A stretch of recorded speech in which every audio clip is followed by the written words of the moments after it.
program, but now we're going to start finally. First, we would like to request everyone to please stand for our invocation, to be followed by the singing of the Philippine National Anthem. Let us put ourselves in the most holy presence of God. In the name of the Father, Son, and the Holy Spirit. Amen.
Everyone, welcome to this year's National Social Business Roundtable. Actually, it's our third National Social Business Roundtable event, brought to you by Benita and Catalinia Foundation in partnership with the Lyceum of the Philippines, Makati. We all know that most of us here, medyo busy po yung week natin, and Tuesday, napaka-traffic sa labas, but thank you for your patience, and welcome for being with us today. And sana po marami po tayong matutunan from this event. So, wag na po nating patagalin pa. We would like to ask and request Mr. Eric Canoy, the President of Radio Mindanao Network and a member of the BCYF Advisory Council, for the welcome remarks. Good morning, everybody. Thank you, Jojo. So welcome everybody on this slightly rainy day. It's a dreary skies and rainy day, but hopefully our activity today will give us more sunlight in our minds and in our thinking and how we approach the concepts that we're supposed to discuss in today's roundtable. So welcome you, the participants, and also those who are coming here to observe, and hopefully we will pass this also to other generations to come. And that especially important is that the output for today's discussion in this roundtable should help us craft the necessary policies and guidelines that will enable us also to come up with legislation that will fully put all of these concepts in place so that we can share this to generations to come. All of us are here because we do love our country and that we are in business to make sure that not only profit is the only motivation, but that the greater motivation is how we impact in our society, in our country, and our people. So welcome everyone, and we hope that the output today will really lead us to that desired and objective for all for our country. Thank you very much. Thank you, Sir Eric. All right, and now to give the opening message, we would like to ask our BCYF founder and chairman, Mr. Antonio Yap.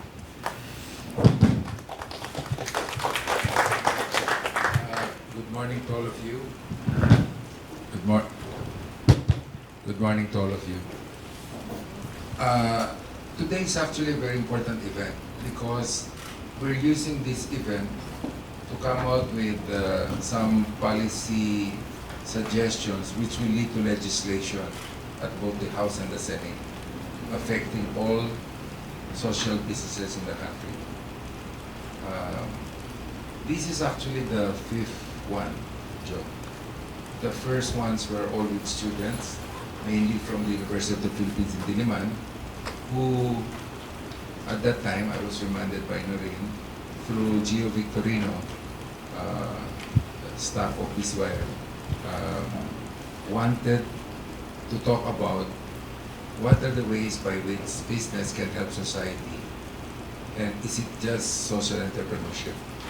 And I said, no, the way I look at it, social business is very different from social entrepreneurship. I look at social entrepreneurship as a part only of social business. So they said, can we do it with students? So that's what we did. And then a few years ago, when Senator Bam started all this nice legislation to help various sectors that needed recognition and assistance, he and I got into a long discussion as to my advocacy that social business, social enterprise should be based on CSR 3.0. And to me, that had very specific implications on the legislation that he was preparing. To make a long story short, after a few bills were passed, he and I and these policy people ended up with a long discussion as to what should be the structure of the law affecting social enterprises in the country.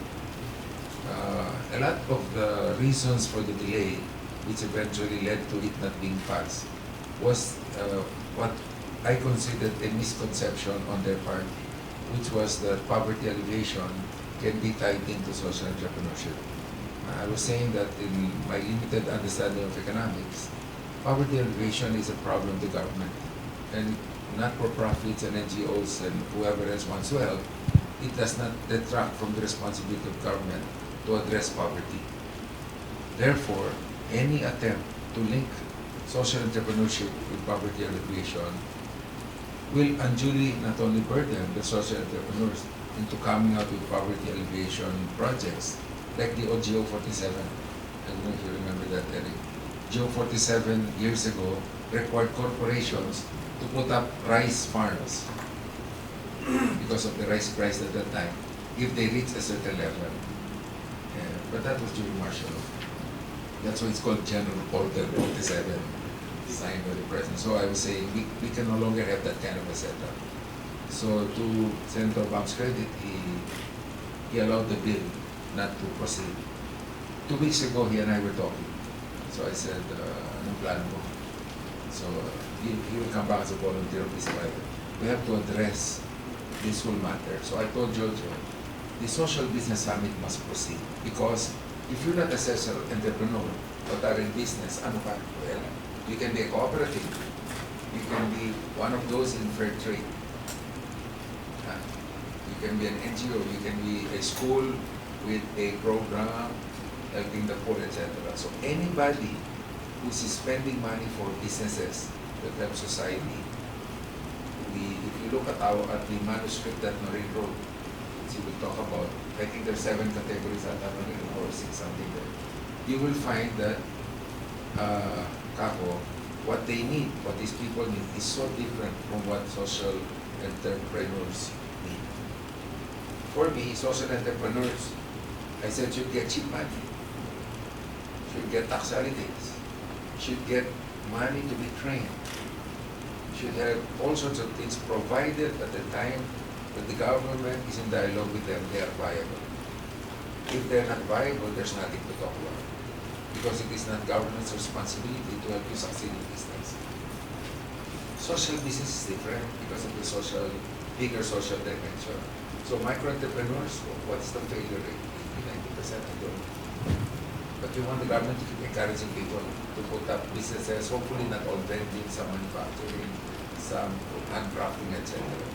So today's meeting is in the context of the totality of small businesses. Talk about, so what kind of policies should be done so that the programs of DSWD, DOST, DILG, DTI, etc. There are about half a dozen, Dr. Franklin, there are half a dozen government agencies that all are doing something for one or the other group within the social business agriculture. And hopefully, looking at all of that, we can then say, separating all social entrepreneurs for the moment, what can we do to help? So, my understanding is, our finalists and awardees from our Developmental Social Enterprise Awards were invited. For the universities, we left it to Lyceum to decide who to invite. I only made 2 requests. I said, I'd like SERDEF to give a paper, so welcome. Then, from SERDEF, let's give SERDEF. We signed an agreement with SERDEF, we have an MOU with them years ago. And they were supposed to co-sponsor this event. But it's hard to understand what a roundtable will do. So I told Nida, let me host it one more time, then after that, we can do it at SERDEF. Okay. I'd like you, well, later I'll introduce everybody who's here. So anyway, thank you, Ben, for representing and preparing that paper. I know it can lead to we would like you to work with us to then produce a more in-depth preparation which the schools can then purchase online. I also asked that Noreen Bautista come to talk because having written those 2 manuscripts on defining social business and defining social enterprise, I said, maybe you can update them and talk about them. That will then give us the background, at least from the BCY perspective of what it is. And if, for example, Aureliano, in your experience, you feel that we should modify it, this is the purpose of that roundtable, to talk. It's not, there were supposed to be 15, 16 discussions, but I think we can discuss it already. Because SERDEF is one of the biggest sources of research in this area, although it's more on the more traditional business that they're doing. I've been pushing them more to go into this area. Okay, so let me introduce to you my colleagues here. You've met Jojo Armenta, the Executive Director of the Foundation. Okay, Mr. Canoy. He's the Vice Chairman of the BCY Advisory Council. The Chairman is Archbishop Aniceto. Then we have here Mr. Ed Amistad. He's a member of the Board of Trustees of BCYF. Pinagmamayabang ko na kaibigan ko siya. Founding Chairman of the ASEAN CSR Network. Then we have Dr. Frankie Roman. Okay. Frankie is the Eric's and my teacher in MBA. So when he's around, we have to be careful, teacher. So pinagmamayabang ko that he has a doctorate in business administration from Harvard. But what makes our friendship interesting is he's the founder of the CSR Center at AIM. And from the beginning until retirement. And, but now they still keep bringing him back to kids. So I'm happy that he was mentioning, like most of us, we want to travel while we can. Kasi later ang hirap maglakad. So anyway, Frankie represents together with Ed and everything you need to know about CSR, which to me is the base of social business. Unlike social enterprise, which is the same base, but a lot more of the business and entrepreneurship side.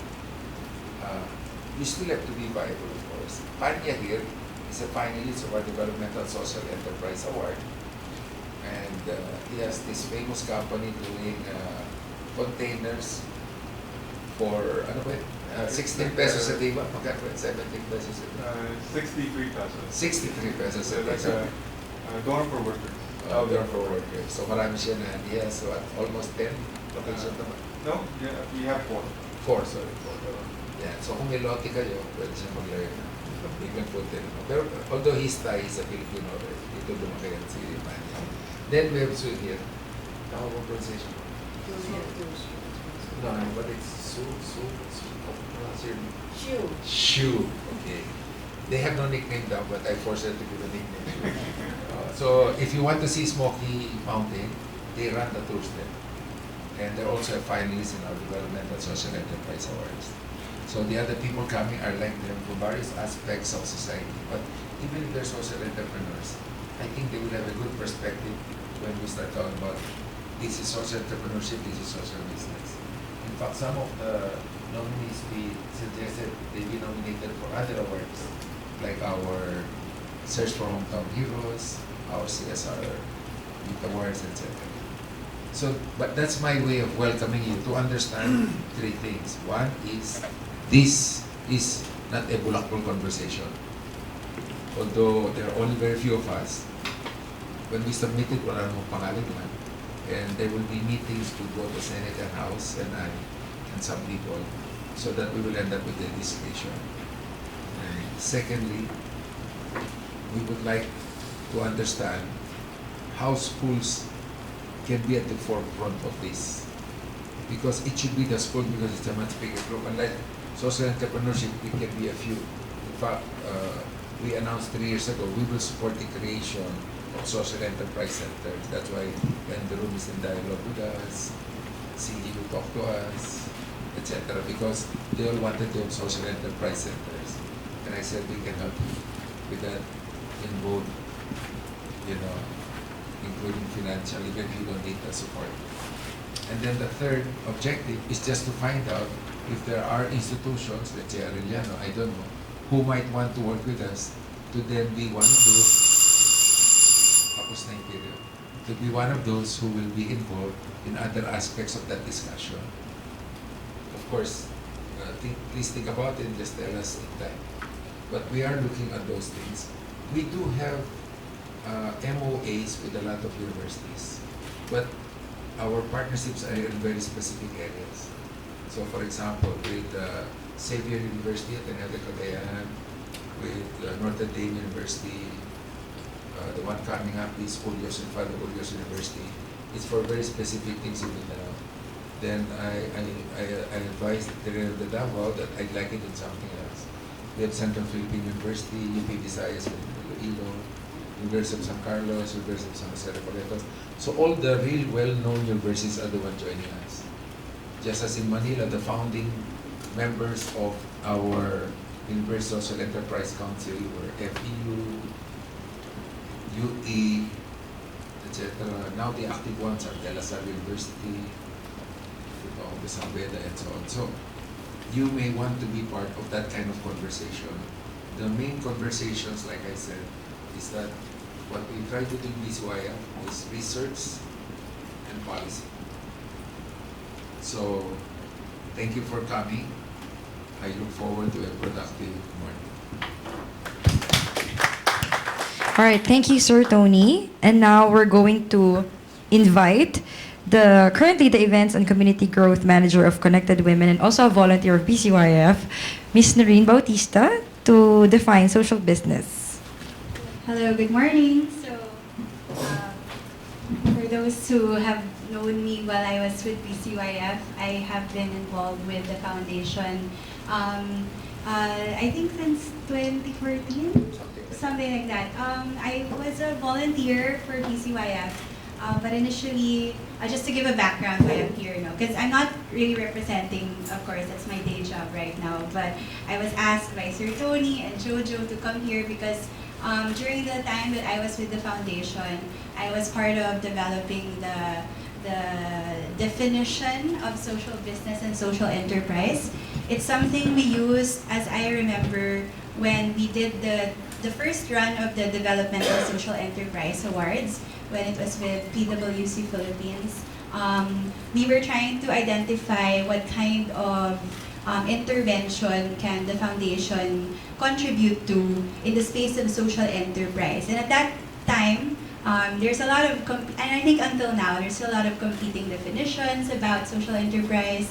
And well, I was running a social enterprise / social business myself. So that's how I got into the field.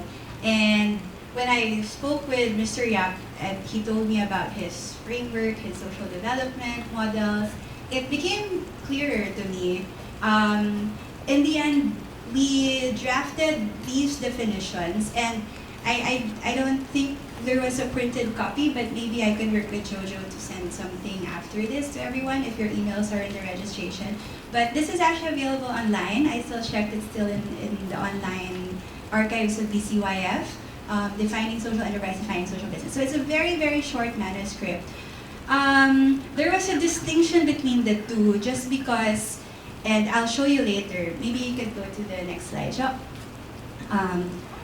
So these are screenshots of the actual content. So the introduction goes, and I can just read it for those who can't. Throughout time, people have taken various paths to contributing to the common good through business. These can be summarized in 3 statements. They say, number 1, we need money and we want to help society. So usually philanthropy, charity organizations. Number 2, helping society is good for business, but we can only do good if we can do well in our business. And this is something I hear a lot of my friends in the social impact space say all the time. Number 3, because we want to help society, we will build this business. So the difference of number 2 and number 3 is, number 2 says, we want to help society, but it's not what Sir Tony says, an a priori commitment or an a priori commitment, meaning it's not the primary objective. You still want to earn, you still want to gain profit.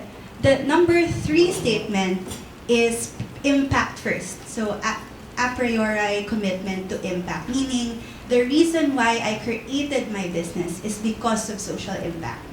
That's the number 1 reason. And what we observe, and even now I still meet a lot of social entrepreneurs who identify as social entrepreneurs, that's their motivation. It's really the impact first. The reason why we created this enterprise is I want to help the out-of-school youth. I want to help reforest the mountains of the Philippines. And the business model is a means to achieve that. As opposed to, I have a cafe, and, I run my business as a cafe, but on the side I also help coffee farmers in the Philippines, or not on the side, but but the business at the end of the day, it's a coffee shop or a cafe business. So it's a slight difference with the two, but basically everyone is about helping society. So BCYF at least acknowledges that these 3 groups are some of the people who represent the people who want to help society through business. So the first group would be categorized as organizations with CSR models, or corporate social responsibility. They often engage in activities like philanthropy, charity. The second one would be businessmen who strive to help society, but who also recognize that they can do so significantly only when they have a profitable business. So, and then many would categorize the third group as social enterprises. But for BCYF, the third may be bifurcated or two-pronged into social enterprise or social business. So number 2 is social business. Correct me if I'm wrong, sir. Number 3 is social enterprise. And the difference again is number 3, social enterprise makes an a priori commitment to social impact, meaning that the main goal of establishing the organization is for impact. Alright, so next slide. So BCYF believes that both models are not only good, but needed in society. So none is really better than the other. These are just 2 different models, similar but different models of delivering value. or in social impact or economic value. Needless to say, these developments can be important drivers for social development. Again, neither is better than the other. It is up to the entrepreneurs concerned to decide which model works best and how they want to achieve it. So I think, actually even now, so I'm based in Iloilo City po. Like I work remotely for a tech company, but I'm in Iloilo, and I still meet a lot of entrepreneurs who would be interested, who want to start social enterprises. They think they want to start social enterprises, but when I try to share that, I was working with this foundation, BCYF, and we did this definition, they realized it's not a social enterprise you want to start, it's a social business. Because, and I'll explain it later, I guess. Maybe in the discussion later, there could be some sharing about this. Because while I was running my enterprise as a young kid, I was trying to help communities in Laguna with water hyacinth, and we were developing fashion products. My personal mission was the communities, but I was working with business partners who are very, very business-minded, which is good, right? I learned from them. Very Chinese-oriented, very, they grew up in the business since they were like little babies. And I learned from them, the business side. But it was a struggle for me because as much as I wanted to help the community, we were playing the market of retail, of, commerce. So it was hard for me as an entrepreneur to reconcile social enterprise first, helping the community, while you need to keep a retail business afloat. So when I found out about these definitions, I realized it's a social business, not a social enterprise. And I don't have to parang magpilitin. Kasi, at the end of the day, we started it to be a fashion business, not to be an impact first. So my lesson for that, like if I were going to want to really help this community, I need to build the model around helping that community, not the other way around. And that's really the main difference. Okay, so contribution to the economy, the differences between SEs, or social enterprise, and social business, are important in that the respective approaches may become the subject of government interest, particularly if incentives are considered. PCYF believes that SEs, by the very nature of their continuing and a priori commitment, deserve special mention and thus consideration by government. SBs are expected to be more numerous, but in a way, operate more like charitable institutions. But so it could be another discussion about improving the definitions of social businesses as well. So over time, SBs will tend to have continuing, regular, and focused commitment like SEs. However, such will still be subject to the vagaries of the market. So here are the definitions. The classifications. The definitions. All right. So it's not so big, no? Commonalities among social business types. So common things are they run their business after profit. They contribute to their social impact. I think that's the correct. They contribute to their social impact after profit. So I earn first, and then I contribute to the social costs. Number two, they have a narrow focus in terms of their participants and or members. They are all growth models that will affect poverty.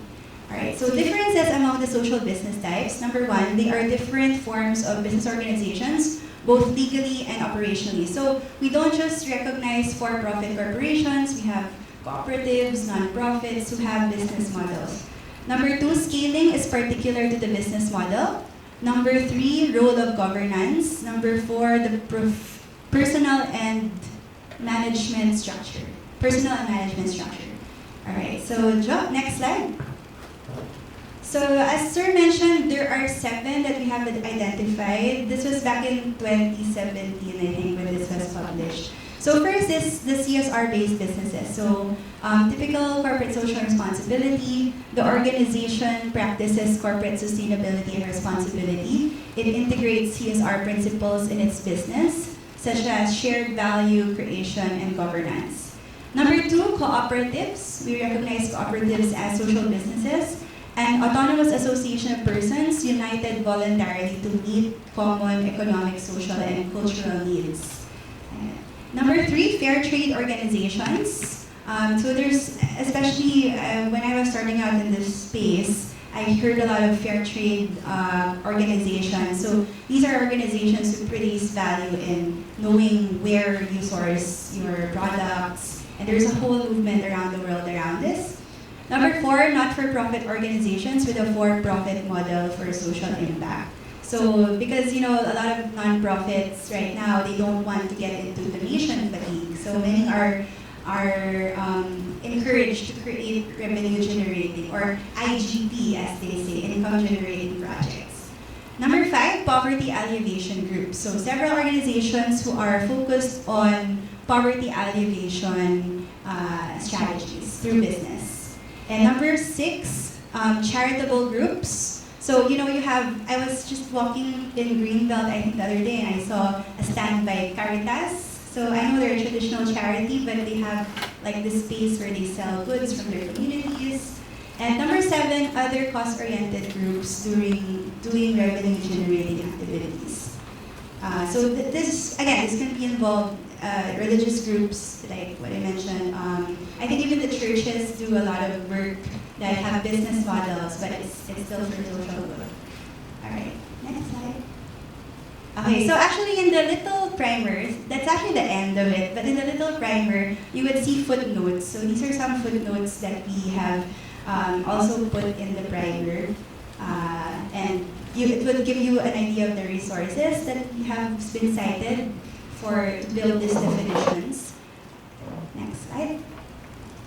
Okay, so this is just something I put in because just from observation, I've been in touch a lot with some of these perspectives. So right now for businesses, there's this thing called the SDGs. I know PhilDev, for example, is an organization here. They've been incubating social enterprises who are specifically assessing the SDG goals. So in a way, that's one thing that the United Nations is pushing through, and I've been just hearing a lot about it recently, where businesses are asked to adopt some of these goals. So I recently was talking to someone who was using, they used to be a CSR project for a gas company, but they now spin off into their own business. They're helping rural communities get access to renewable energy at a low cost. So they address clean energy, and they also have a gender dimension, and partnerships and sustainability. So they adopt at least 3 to 4 SDGs. This is one of the perspectives I'm looking at. Next is this company called, it's a non-profit company. Next slide.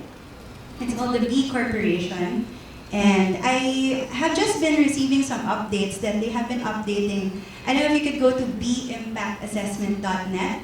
And they basically, it's like an ISO for businesses who are trying to do social impact, where they assess not only the social impact, but also governance, workers, community, and environment. And recently I was just interested because they updated their assessment to include metrics for workers. Like, sometimes people would say, yes, you're helping society, but are you treating your employees well? And even if you don't have technical employees per se, like for example, my work now is I work in a remote work company. So we don't technically have employee-employer contracts, but we have a lot of remote workers, independent contractors. But in the guidelines, as long as the independent contractor works for you for like more than 12 months and you're the only source of income for him or her, technically he or she is seen as an employee. So especially right now because I'm always in the future of work discussions, online freelancers, we're looking at that also in terms of how do you create a safe workforce environment even in the future of workspace, something like that. Anyway, so those are just some of the perspectives I've seen. All right, so again, those are just presenting to you the primer, and maybe I could work with Jojo to send a copy to everyone. All right, thank you, Noreen. So hopefully we got a lot of insights and learning from that, because there are a lot of misconceptions about the definition of social business and social enterprise. But now, hopefully, naintindihan na po natin somehow based on what BCYF is defining it. So now we are going to, there's a presentation on social business concept from the member of Small Enterprise Research and Development Foundation, or SERDEF. Let us all welcome Dr. Benjamin Quinones. Magandang umaga po sa inyong lahat. First of all, I'd like to thank BCYF Foundation for inviting me here. Although I was not really very clear ano ba yung objective ng forum na ito. No? Clear na sa akin. No? If I knew it was policy-oriented, I wrote a policy paper on this. Ano? But then, maybe in the discussion, we can take it up. No? Dito lang, I was trying to respond doon sa tawag sa akin ni Sir Deb. Sabi na, mag-present ka doon tungkol sa social enterprise. No? So kako, kung hindi natin alam anong social enterprise, mahirap yung itong proceeding. But you see, the concept of business, from the very first, yung mga meron na talaga siyang itong concept that it is a social group. No? Meron siyang social aspect ang business. This was recognized by Peter Drucker, the guru ng management. No? Its purpose is to create a customer. It generates employment. Yan ang lingwahe nila noon. Translated in the present language, creating customer means addressing or meeting human need. Yan ang lingwa natin ngayon. Generate employment, job creation ang lingwahe natin. And these are the two basic things that you hear when you talk about social enterprise or social business. You address a basic need, you create a job. Okay, next. Now the challenge, according to Dr. Shalabito, ay itong social organization ito is placed in an environment where the market price is the main allocator of resources. Very efficient daw siya in allocating resources. No? But then for-profit enterprises do not necessarily allocate resources to meet the needs of the poor and disadvantaged groups. So yun ang problema actually ng market economy. Market economy relies on the regulatory authority for redistribution. But we know that the state is not always efficient or effective in that area. No? Kaya sabi ni Dr. Sheila dito, we need a social responsible enterprise. No? In 1970s, meron na tayo noon. Philippine Business for Social Progress was established in 1970. No? Pero on the basis of corporate social responsibility, there was no word na social business, social enterprise at that point in time. Okay? Pero makita mo dito, the biggest companies in the company, now it's more than, siguro 300 enterprises na sila, are all in that PSP. At marami silang mga projects affecting performance. So, ngayon sa US, in 1980s, no? So, ibig sabihin, 70s, dito sa atin, meron na tayo yan, mga private businesses. But only in the 1980s, nagkaroon ng effort to define what is a social enterprise. So sa US, there are two basic school of thoughts. No? The first is yung earned income, yung sinasabi na social business. No? Ito yung ating concept ng social business. You do business, after you have earned, yung iyong profit, you can allocate for helping society.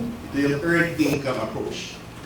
Basically, this is what we also define as the social business. Okay?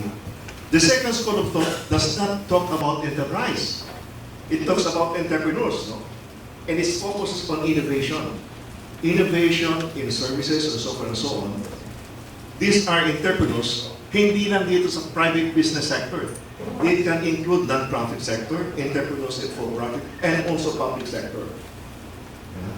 But later on, I will show that in European model, mahirap the enterprise that is established by public sector to be an enterprise or a business. No? Why?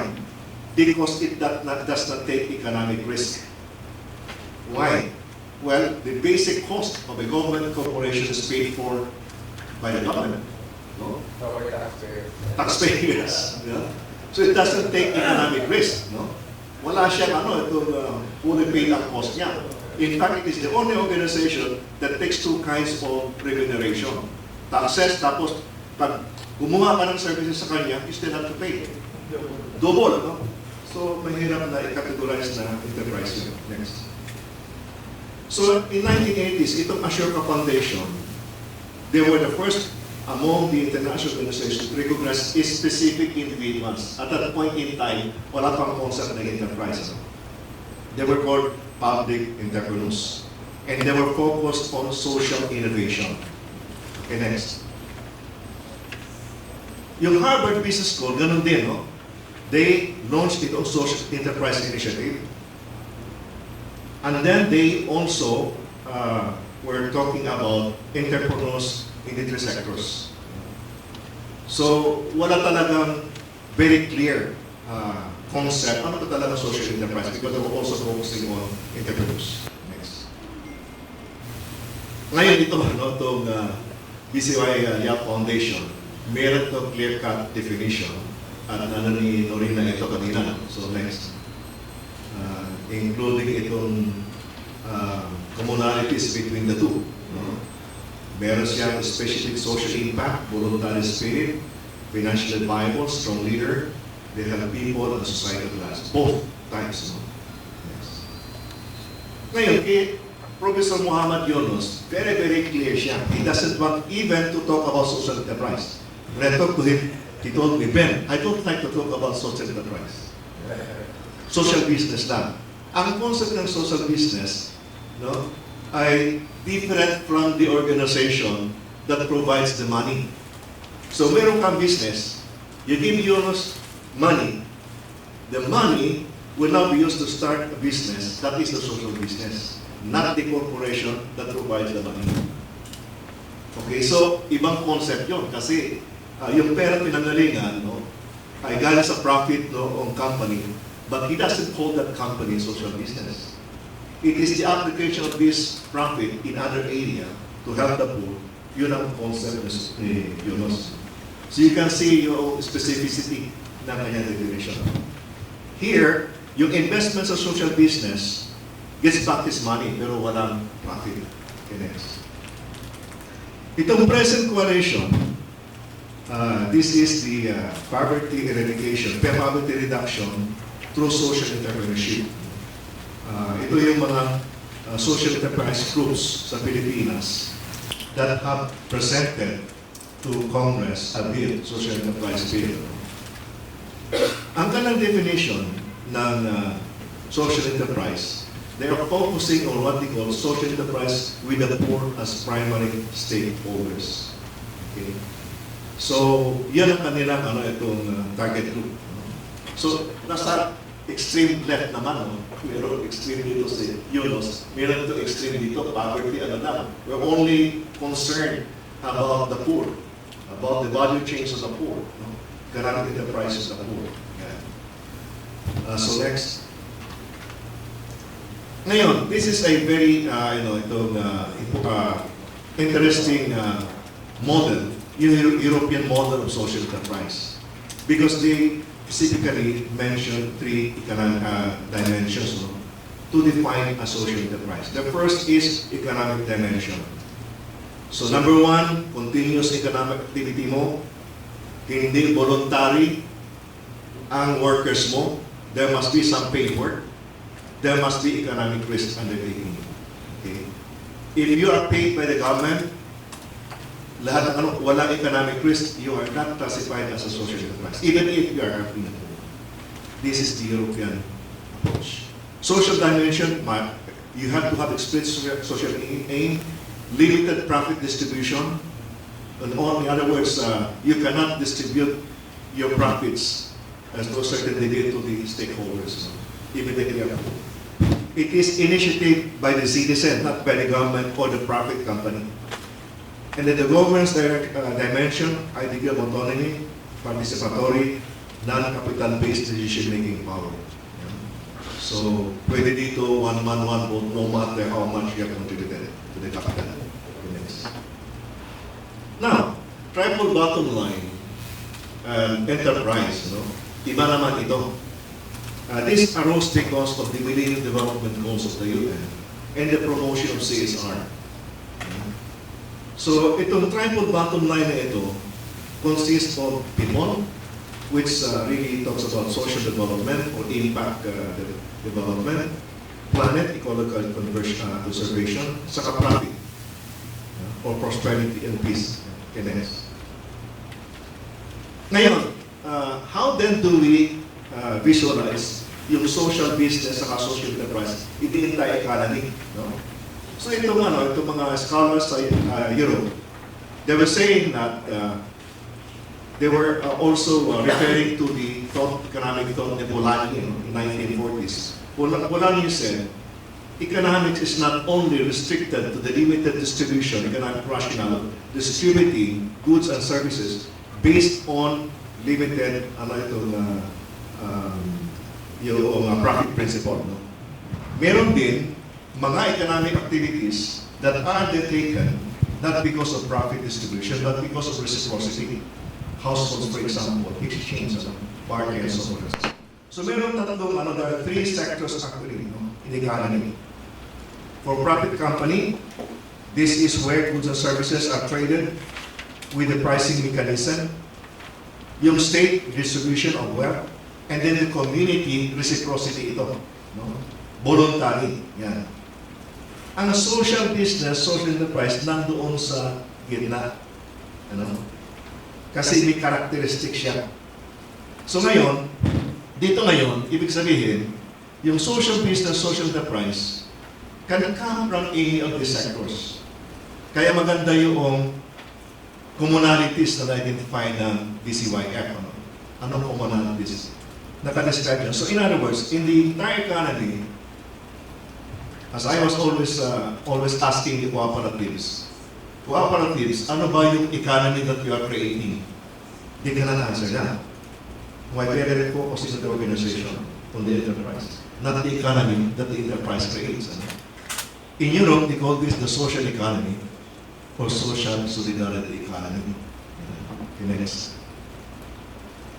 So, we are now in the era of sustainable development goals, adopted by the UN member states in 2015.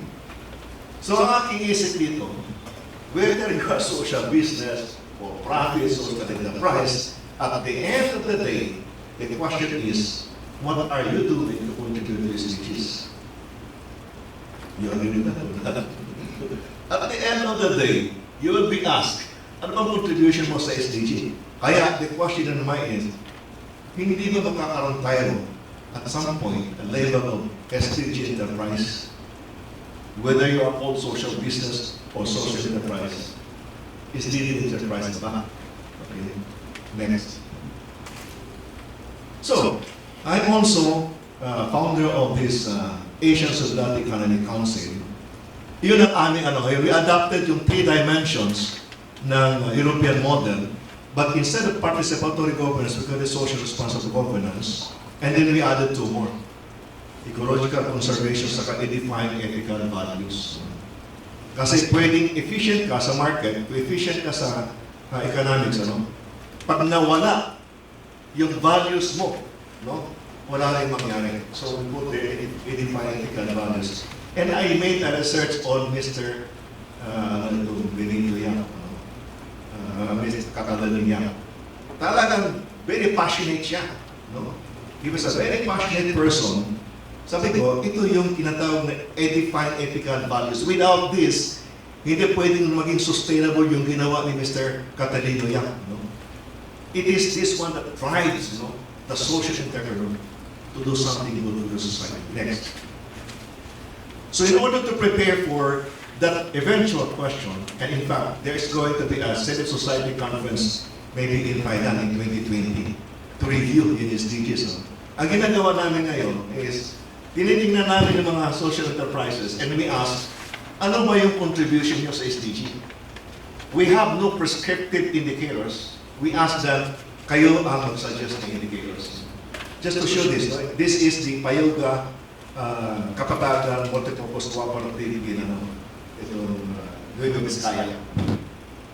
For example, social responsible governance is DG5 and SDG16. Sabi nila, mas mataas po proportion ng kababaihan sa aming board at saka members namin. Maraming kababaihan.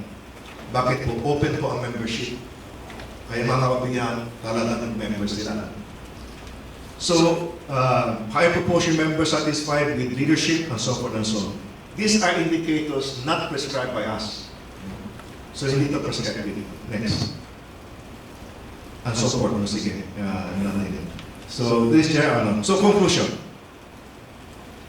Sabi nga, estudyante natin. Ito na akin. You may start definition of social enterprise as adopted in the US, Europe, or by CYF. Nakakalito kasi kung ano yan. You start everywhere. You start somewhere. Yan. Now, when you implement yung ano na yan, itong thought na yan, you might want to think of how are you going to measure yung mga dimensions na yan. So, at the end of the day, you will understand or will realize na yung definition mo, secondary importance pala yun. Kasi what is important ay yung kanyang ginagawa. And in the light of SDGs, paano ito na-contribute sa SDGs? So it is useful to have indicators that relate to the achievement of SDGs. At some point in our learning journey, sabi ko nga, whatever you have, social enterprise, social business, they may be called upon to account for their contribution to SDGs. So thank you very much for listening. Thank you again.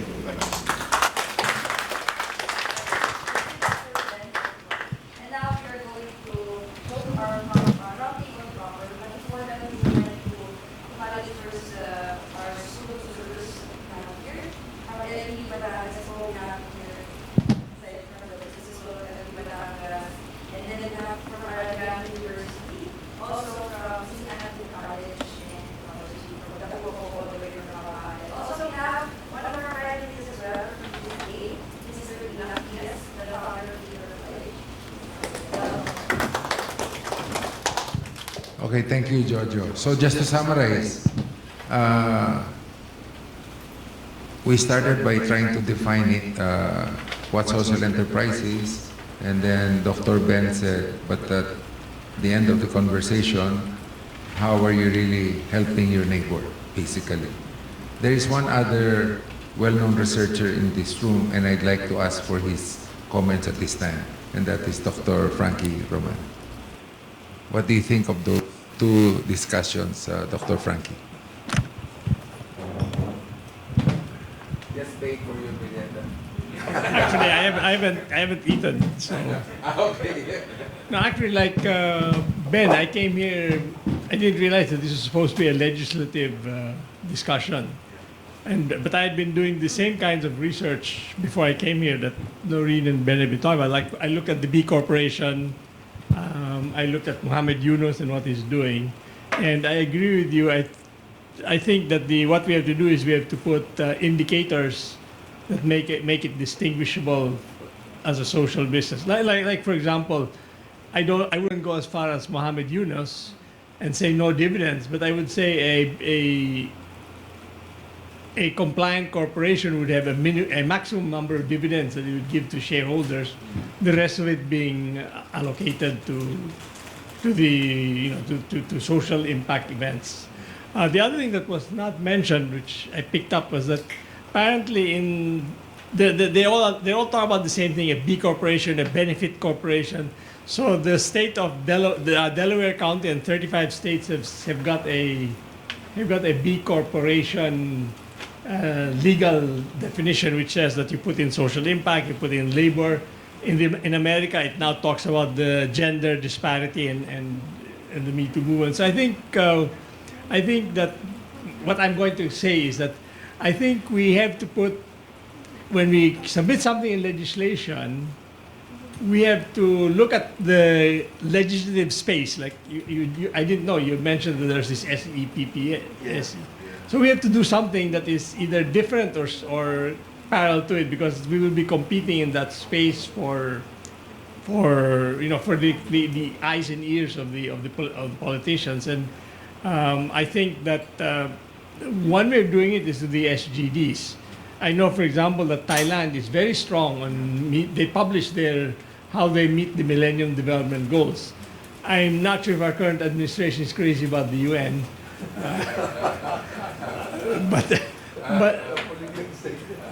but I think I guess I'll end up with a question, which is what I'm not too familiar with. Where are we now in the legislative space? Because you mentioned Bamakino not being too successful. Now you tell me about SEP, which I hadn't heard about. It's not yet approved. So where do we have the best chance of moving forward? That's how I'll end it up. I have to confess, I'm the one that tried to stop that. That was the modified bill that was being discussed by Central Bank, and I formally objected. And I explained that nowhere in the world is poverty alleviation tied up to social entrepreneurship. There's something conceptually wrong, I said. And we had a lot of meetings, discussion. I met with some of the leaders of the group we talked about. At one point in time, what's her name? Lisa Tabanay asked me if I want to be the chairman of the coalition. Sabi ko, not that I don't want to be co-opted, but I'm not good with doing too many things at the same time. I want to do one thing at a time. But I do have a fundamental problem, I said. What are you trying to say? Are you saying that instead of just helping government, helping poverty alleviation, you now want anybody, Diaz or whoever, who wants to do something, not to be supported in any way unless he commits all his profits to helping poverty alleviation? Because that's what they're saying. And I said that's insane. People who want to help people are entitled to make money. I have a problem with the SDG enterprise concept when it involves minimizing profits. Because if you're a social business where you help after profit, why should you be prevented from doing with your profits what you want? Diba? Why are you being told not to do it? Now, if you say, you must do this so that you can get incentives, that's all right, I understand that. Now it's a voluntary thing. And that was my good point to that group. I said, you know, Lisa, I know you've done a lot of work, but the issue is, no one, at least in our democracy, should be forced to do something, otherwise they'll be penalized by not receiving government support. Why don't you say, for anybody, social enterprises or social businesses, if they start projects which reduce poverty, then they should be entitled to support. I can support that, I said. But to say that these billions of pesos that you're asking for can only go if the social enterprises commit everything to poverty alleviation, unless I totally misunderstand the proposal, I said, parang that is not correct. What do you think? Can I I'm respond sorry, to that? go ahead.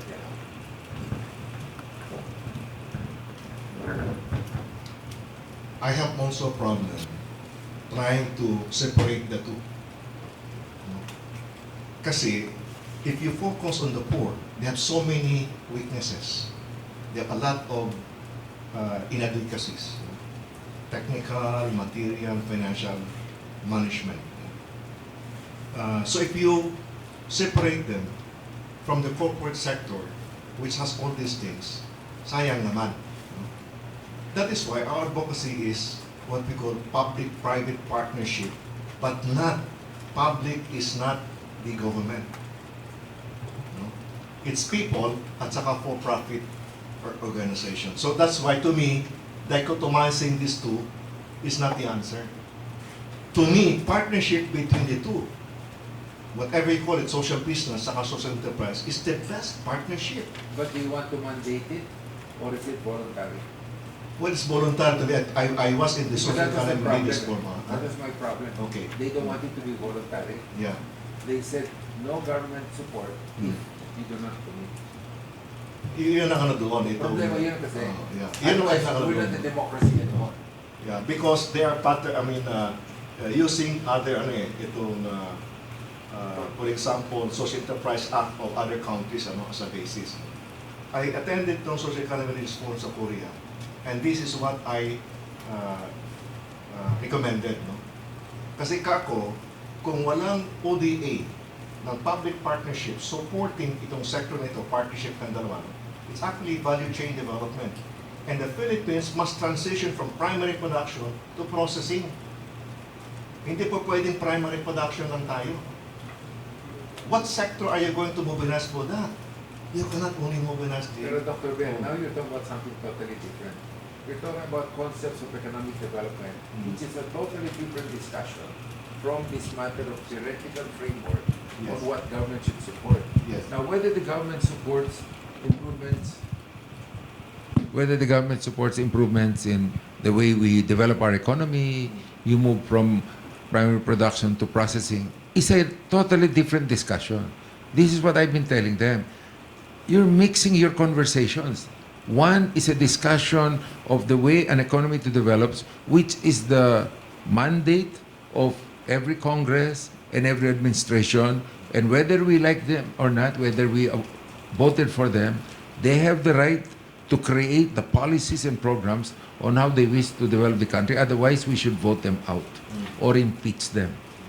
But from a developmental point of view, when we discuss concepts of how individuals voluntarily create things to help other people, no one should mandate how they do that, how much of that they do, when they do that, and instead say, provided you're helping certain targeted sectors at a minimum level. Of course, there should be a minimum size. Then there should be Ganito naman sa akin, no? When you have a development strategy, one of the first things you have to answer is, anong vehicle mo? Sino ang implementors mo? Sa akin, maganda kung social business, what you define social business, is the partner of the social enterprise in that process. Kasi kung wala silang pakialam sa social itong aspects ng development, at the end of the day, accountable pa rin ang ating country to the SDG goals.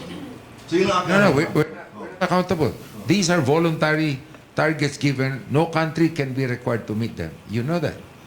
MDGs, SDGs are not mandated. They're suggested. Now, we talk about developmental programs. Yeah. We, as individuals, can make all the recommendations we like. If the government doesn't listen to us, we have no right to say they're wrong because they're the government. Our challenge in a democracy is to remove from power those who do not do what we like. But after we made our suggestion, we should keep our peace and not keep talking. We must support people we don't like because they hold the positions that they have. And that is the weakness with many of us. When we don't agree with somebody, we think we have earned the right not to support. Then you should not be a Filipino anymore. As a Filipino, you are mandated to support whoever is in power, even when you think everything they're doing is bad. So you can just abstain. I'm just trying to, because in my mind, it's very, very clear what is the challenge of legislation. That is why when I put in very detail my objection to that, they could not answer. I said, you have mixed metaphors, let's divide it. This is one discussion. This is another discussion. Okay, explain to me the theoretical framework you're using. Explain to me how that relates to the long, medium, and short-term development plans promulgated by NEDA. You may or may not like them, but these are the developmental programs for this country. People have not even read that. So I said, well, read it first, then talk to me. Because it's important to be a good citizen first, no matter if we want to help our neighbor. But not to monopolize the conversation, Dr. Ben. Let us ask Ed what he thinks. Huh? So, Ed. But the issue is, what do I think? Should it be legislated or not? The simple This answer- is a policy conversation. Yeah. We will come out with suggestions for a law. That's what will be the end result of this conversation, related to support of social businesses. Okay? Well, first of all, We're still in the definition Yeah. discussion. Yeah.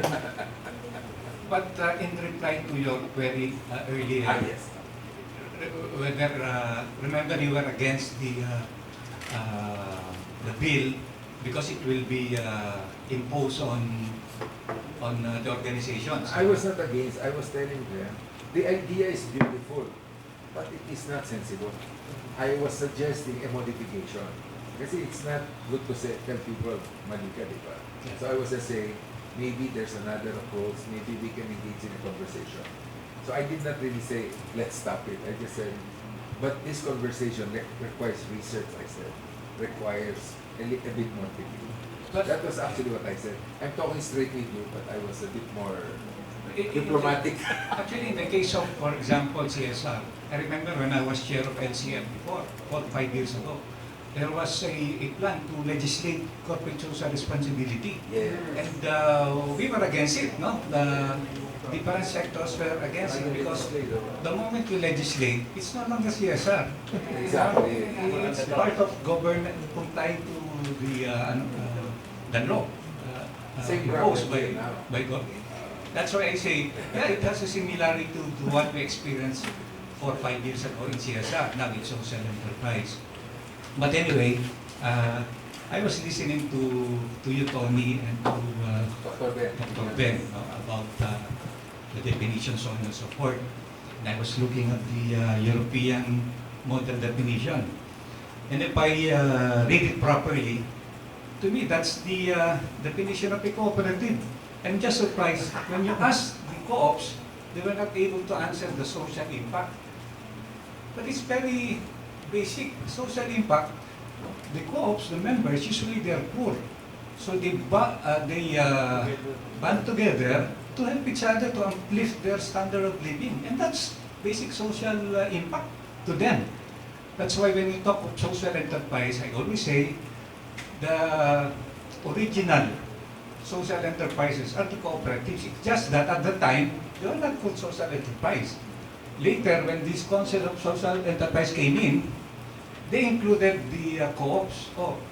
We can include you, co-ops. Because, but originally, they were a social enterprise.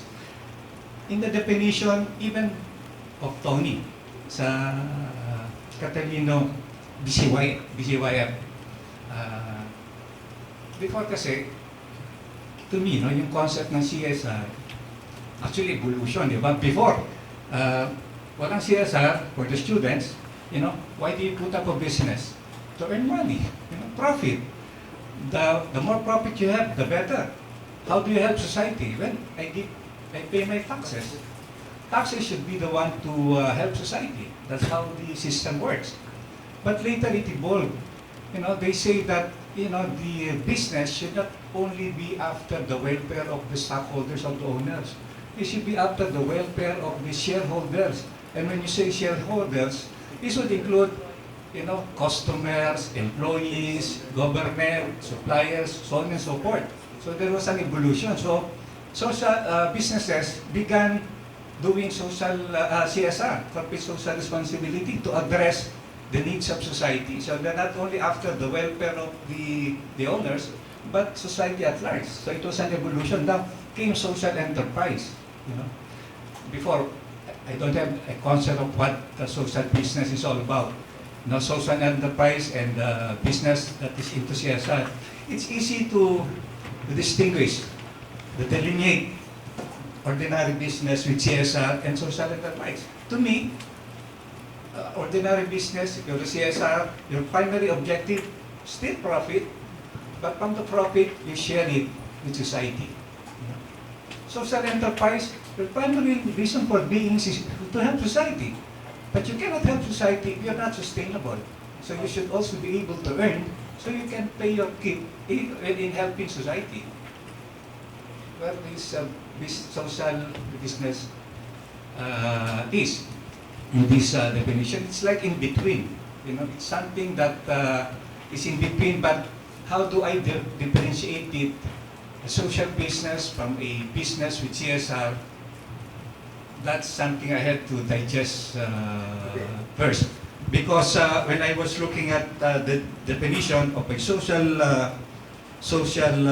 business based on BCYF, it says social business, any sustainable commercial activity with a social impact.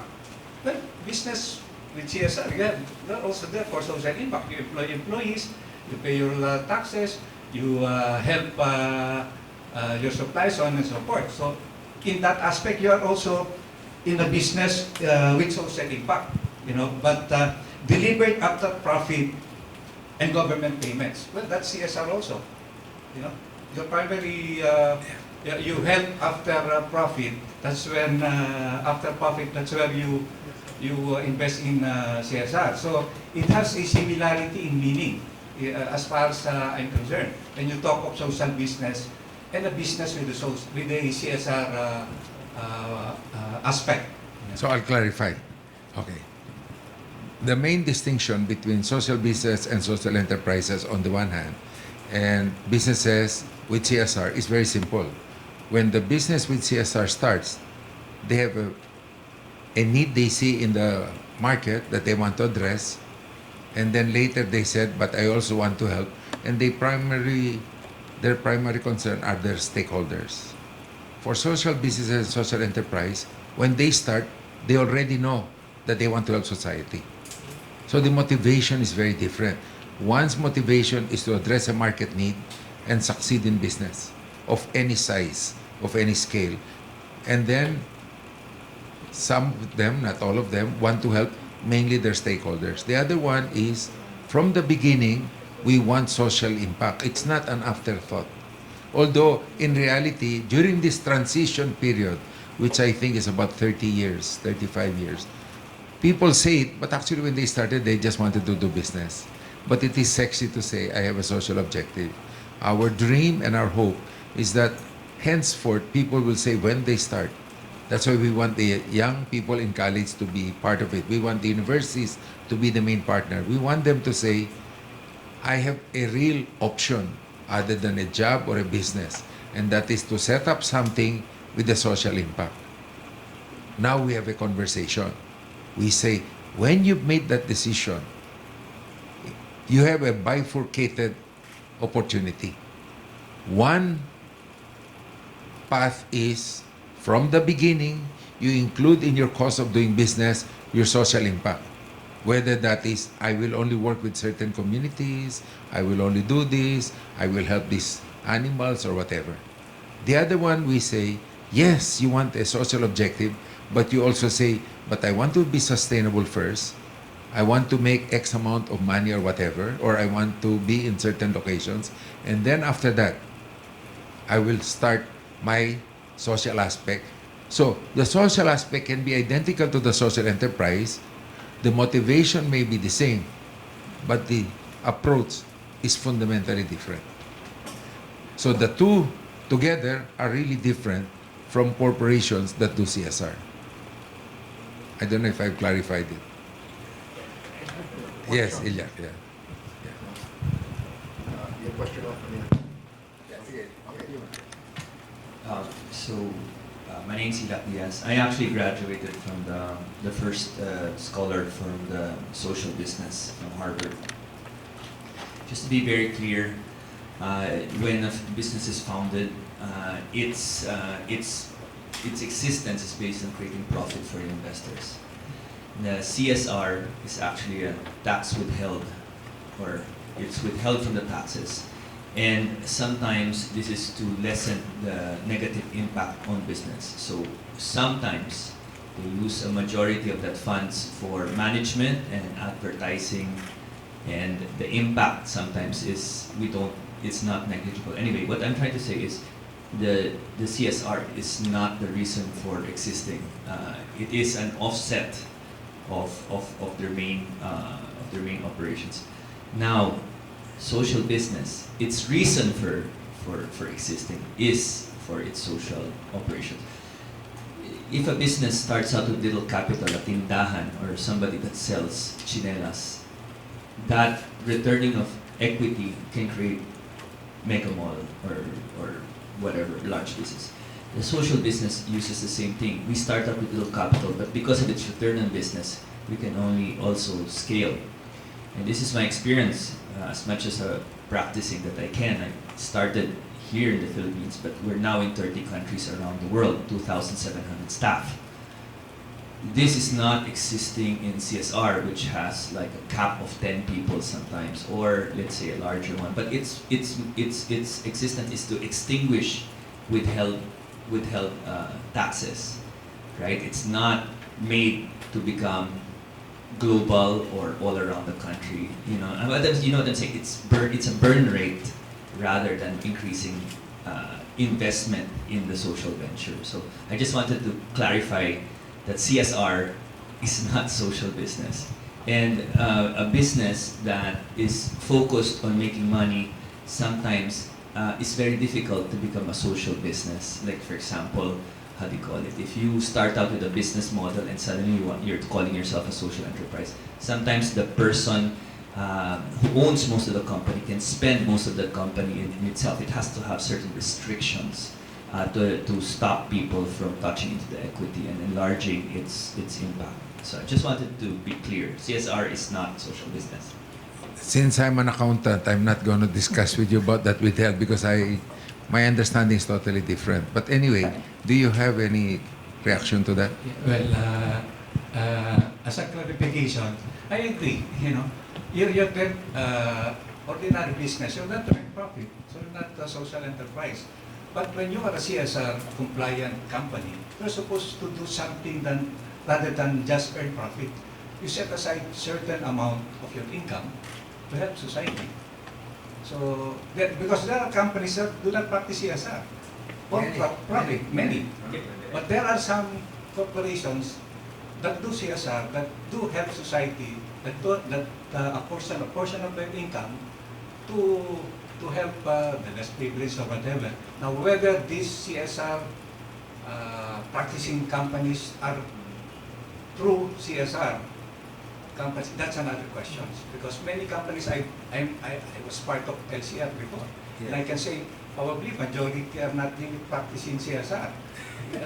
They're not fruitful, honest with the CSR compliant companies, but they say, that we're this or that. So that's another question. I just clear that. Sorry. So just the history of CSR. It started out that there were only two entities. There was the corporation that sometimes was abusing people, employees, nature. So what happened was the civil society created the non-profits to be able to counter that and to call them out. What corporations did was to mimic the non-profits with their call to action. So instead of people, for example, logging company was cutting down trees. A non-profit came up and says, no, you're cutting down trees. You should be, penalized. So what the corporate did is, we have now a CSR just like you with more money for advertising, for more money to be known, to be able to say that we are planting trees. So just the creation of CSR was meant to mimic and to downplay the non-profits' call for abuse, because profit was being their sole objective, and it was affecting society. Just to clear with you how CSR was created, okay, sir? So whether they abuse it or not, I'm just saying that that's the history, what you're talking about. Because, Yeah, go ahead. well, as a final comment dun sa issue lang, I agree. Many companies before are abusive. To be frank about it. Yeah, because it's the end all and be all of the business. But that's where government should come in, because there should be regulations. If there are regulations and the companies are not following it, then they can be penalized or whatever. But it's going to be a long discussion on the issue of CSR, and we might deviate from the topic at hand, social enterprise. Don't worry, I'm conscious of the time. Since Elias is talking about history, and it's not exactly like that because you're talking about from the American side, you know, all these liberals in Harvard have got it wrong, but that's another discussion.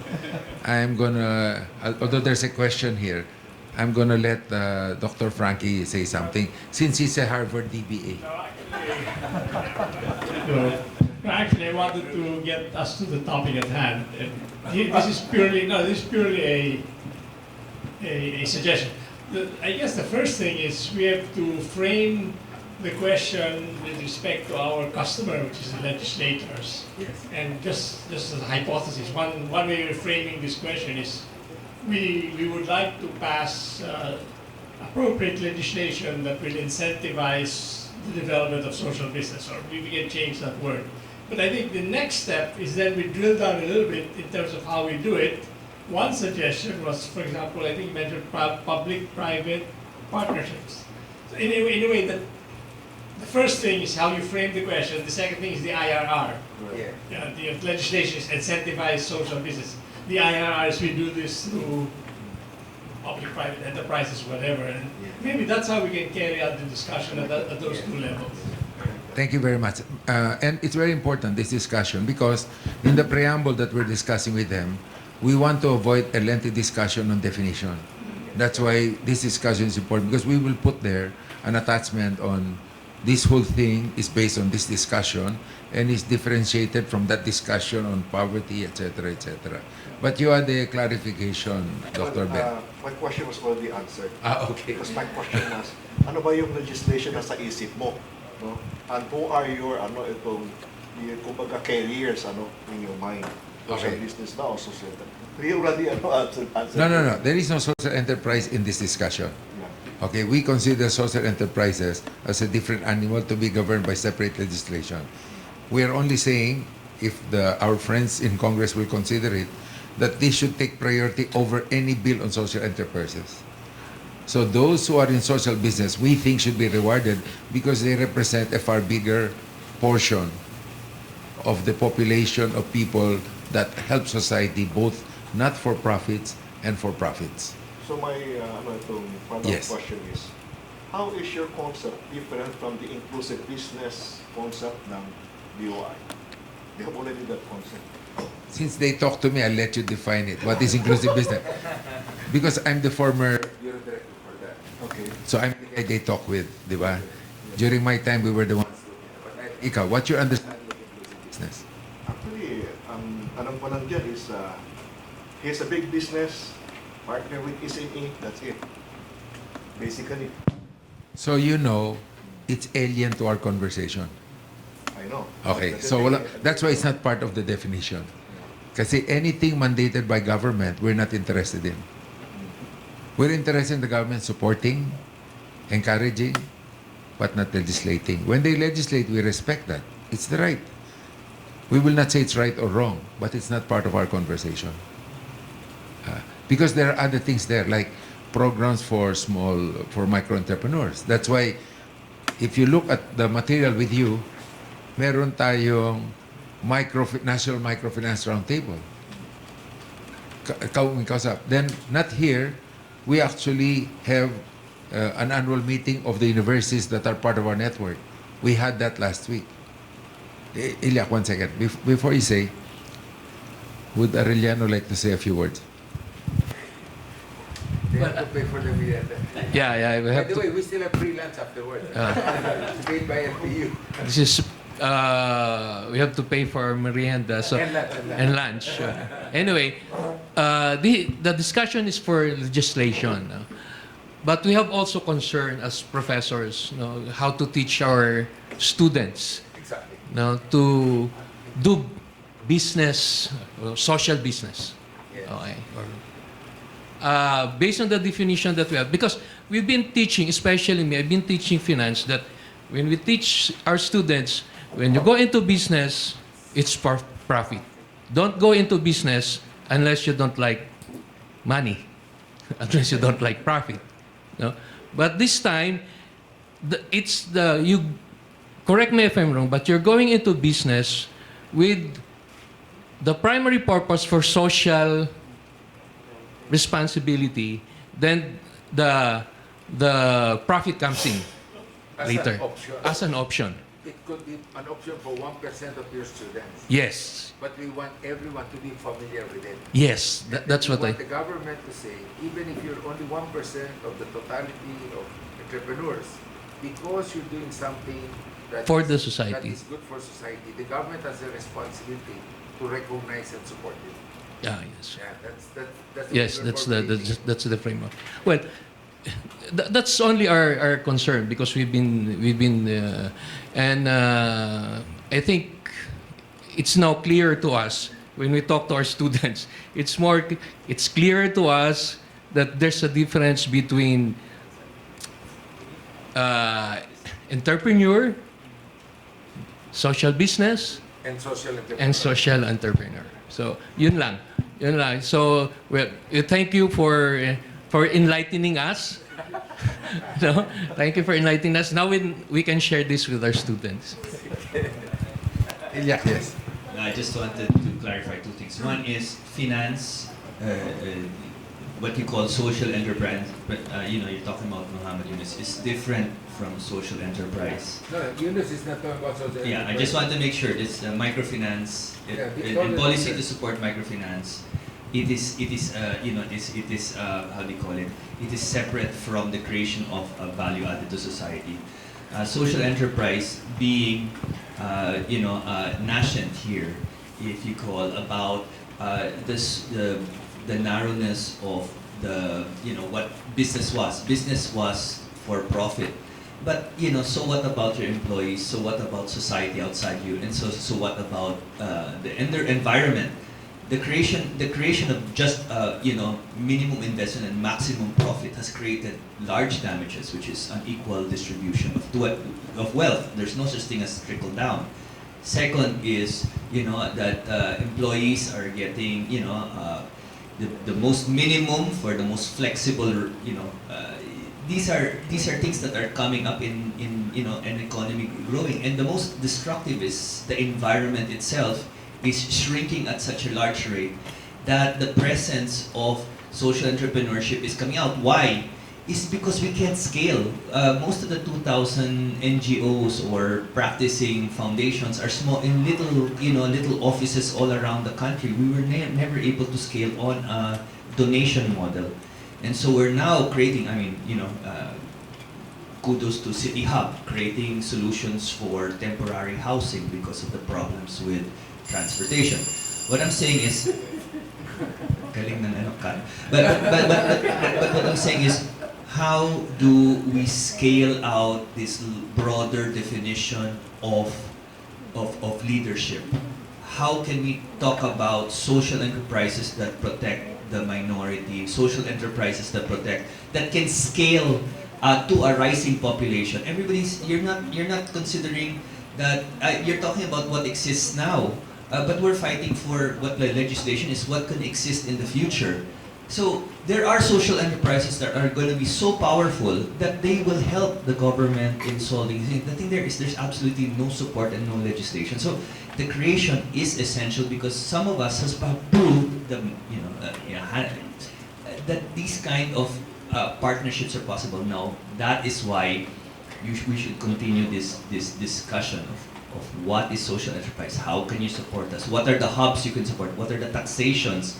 And practicing instead of schools are consolidators of knowledge of people that practice. If you talk to people that practice, we really have to hustle every day to scale our enterprises to meet its demands. But I'm just saying that it needs help. Okay, so I just wanted to explain to you what is the leadership in business. So what is your definition is very important for your students. Is it profit at the expense of what to hell with everybody else, or is a broader definition? And what is that lack of leadership causing the country, and why we should change it before it's too late? Frankie Sorry, wanted that to was say, extended. yeah, Frankie. Sorry. Actually, many interesting thoughts. So let me first address that. From the academic point of view, it may be semantic, but profit is not a goal; it's an outcome. So the students are not there to make money; they're there to like look at Tesla, and God knows when it's going to make money, but the idea there is we want to build a better world with electric machines. So I think things have changed already. It's not, you go there not so much to make money, but because you want to provide a better product, you want to service your customers, etc., etc. So I think that's the easy way to answer, because that segues then into social responsibility. But that's one part. The second part is I guess picking up from what Ejak mentioned. In the end, we need to have role models and leaders that will exemplify social responsibility or social business, whatever. So, for example, Tony is one of them in his own space. We've written about people who, no, but we've also written about this guy, the Happy Toothpaste guy. That's an example. Yeah, that's an example of somebody who's trying to make money and do good at the same time. So I think it's not so much of a problem as it should be. But pick up on what he did. You need to show leaders and you need to show the legislator role models that they can say identify with. They're not going to identify with a broad concept like social business. They can identify with well, unfortunately, like Bamakino's Happy Noy and his nanais. So I think part of our job in passing legislation is to look for the role models that will connect with these people. I don't know who they are. So I leave you with this question: if we're going to pass this legislation, who are the people that we can front as exemplars of the legislation that we're going to do? And that's a good point, because we actually have to attend hearings and so on and so forth. Yeah. Ilyak mentioned 6 different things which we can discuss over time. My only concern is that when people go into business and make money, I do not normally assume that they will not take care of their workers, etc., because the world has developed and we've had a change in perspective. When CSR was started years ago, as you know, Dr. Frankie, out of the US, they were coming out of the regime of robber barons and things like that. So these people were the ones who donated, created Vanderbilt University, gave billions to Harvard. And I mean, I have 16 cousins who went to Harvard, and they and I have lively conversations, whether they're from the Kennedy School of Government or from MBA, etc. And I always tell them, but the liberal basis of what you're saying, which was useful, has really changed. There has been really a change in most people, both our age, Ilyak's age, you're a few years younger, unfortunately. And then, kami nila, Bene, tsaka okay, and then, but we all share, I think, a conclusion that this sector should be supported. Now, I'd like our host to say a few words from LPU.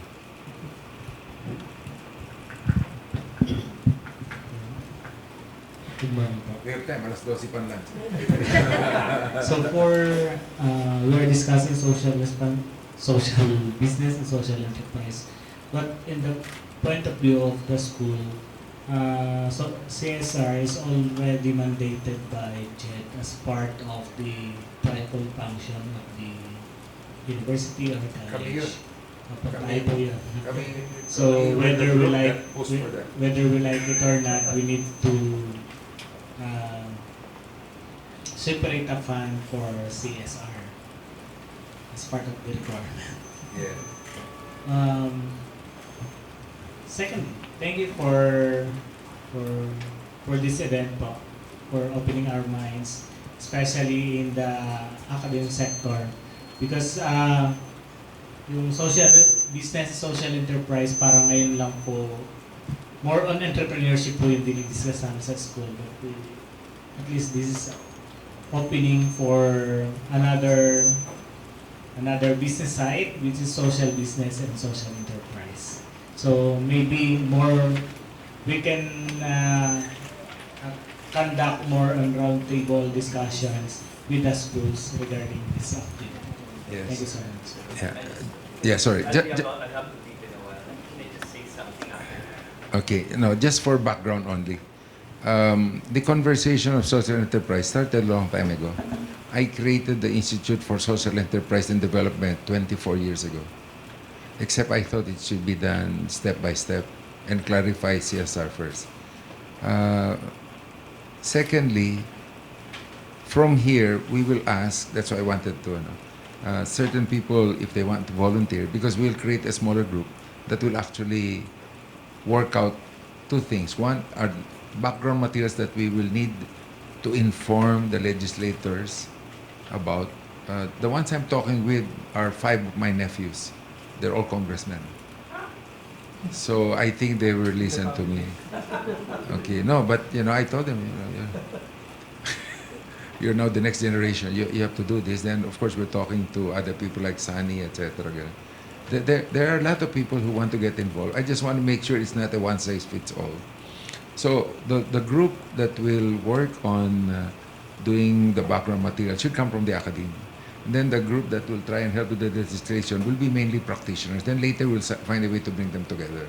I don't know if you think that approach is correct, but I do want you to know one thing, is that my motivation, and Frankie knows this, Eric knows this, from the beginning, is that I've always felt that schools should be social change agents. And I think we in education, I'm in education, we have failed. I have a school that I've converted to a social enterprise. It's probably the only social enterprise conversion in the world, of a school that's now 53 years old, giving up everything we're earning for social impact. Now, obviously, from that extreme, which I don't want Arellano to follow, to the other extreme of just making a lot of money, there's a lot of gray area. And I think in this gray area, social business is a more appropriate concept for schools. I am actually pushing for all schools to have social business projects, whether they support the community, some businessmen, some alumni, their students. There are many things. So just on this side, I want you to know, we have a program called the Yaman Camp. So in the Yaman Camp, entrepreneurs who want to help, schools who want to understand, those who want to learn about the distinction and finer point, those who want to be involved in case writing or in research, you're invited. It's not free. We charge for it because otherwise you will not take it seriously. It's live-in anywhere from 3 days to 2 weeks. Okay, and then there's a certification program on who can be a certified CSR teacher, certified social business teacher, certified social enterprise teacher with exams. If you fail, we will not give you the certification. Anyway, so that's just background information. And Ilyak, you should not leave and continue. Just cancel it and stay. Diba? This is commitment, right? Sorry. I just wanted to say that the world. The reason why you're connecting social enterprise to SDGs is the world is very finite. We will find out later on that there is just so much you can extract from people's society by having large uneducated or not involved in government.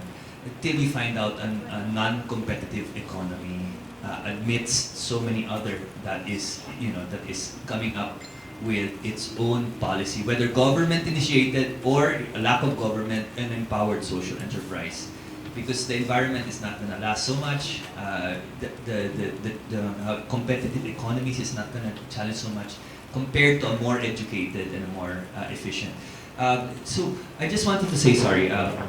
The reason why I have to go is because there is this huge event happening in Dubai, Expo 2020, where 25 million people will be coming. The government just invested $5 million. But the booth it's under DTI, but it's talking about the roots and the plants, but it's under DTI. Anyway, there's a private initiative of $100 million by the Sheikh saying, I'm going to give $100,000 to 50 top social enterprises around the world. And I will give them the chance to air their story on Emirates Airlines. Basta lang, it's parang the parable of the seeds. we are your only social enterprise that is going to Expo 2020 to tell the story. We are so understaffed. You know, the other countries are uniting other people to support their social entrepreneurs because this is the big story. The Sheikh himself is the one who's going to push us to tell our story. If there's any way that we can engage with you to be represented well, it's parang the Olympics. You see the Filipino at the last part of the running area and you find out that he has, tubig, kanin at galunggong.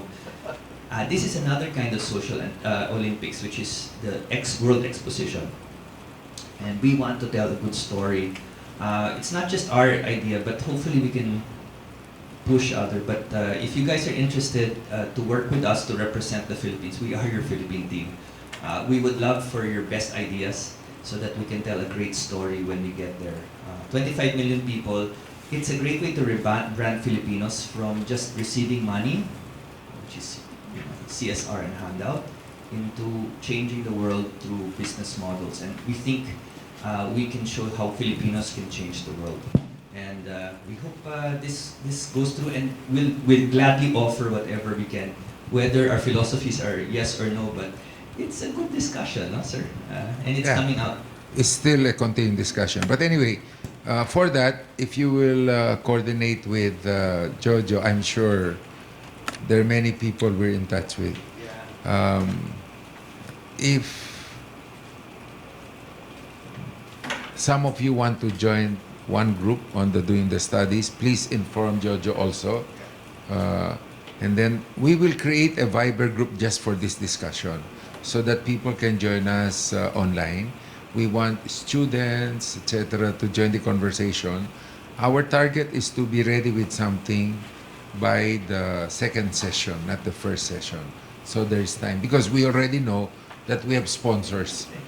That's why we don't need to work so hard in the first session. Anyway, please, thank you for coming, Ilya. If your students want to join us for our Expo 2020 bid, please come and we can... Yeah, give your contacts and then join us in the Viber group. They will be joining the Viber group also. Sorry for taking over the discussion. I thought you were going to go out and get food and bring it inside. We charge for Social enterprise. Sige. Anyway, I'd like to request Shue. Just Juliet. Okay. For her comments.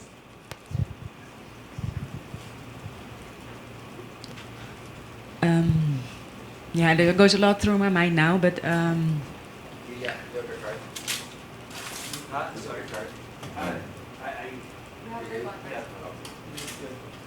think it's good to keep this discussion running. And for us as a social enterprise, we need some rules, but not to be taken the creativity and the freedom away. So I think that's the same for social businesses, because if you put everything into rules and regulations and structures, there are already so many structures that you have to comply. Where does the creativity be, and where is your own motivation? And I think you want to create social impact because it touches your own heart, and that's how you can help others or do things. So I'm inspired in that way. So I hope that you can take that with you in that discussion.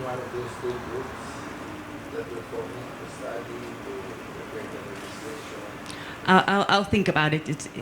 We're very demanding. I thought so. Vanya, what do you think?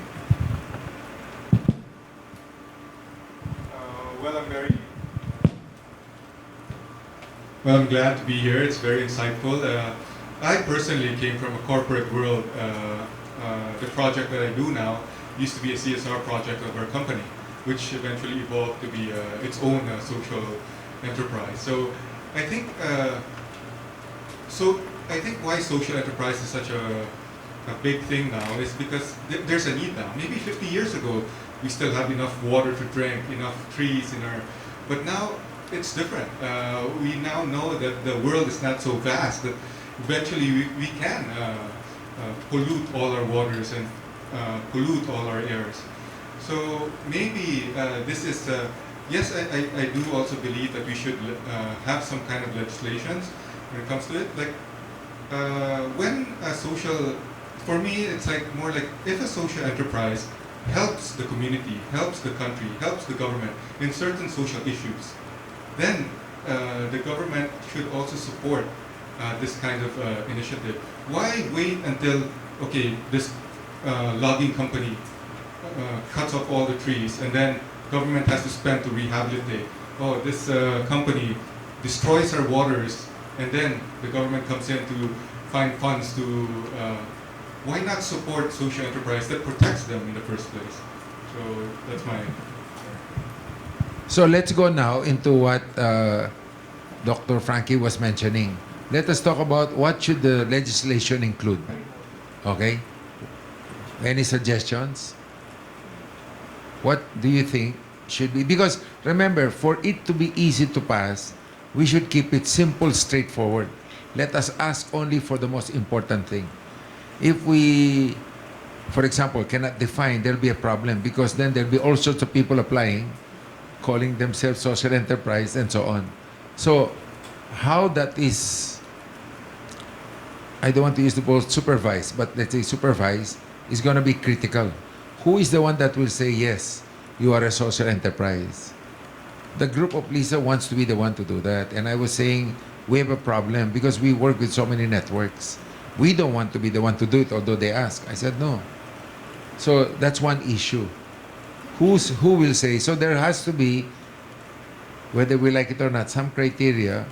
And anybody who meets that should be considered social enterprise after some verification. So that's one aspect. But other than that, what kind of support should we ask for in this legislation? Any ideas?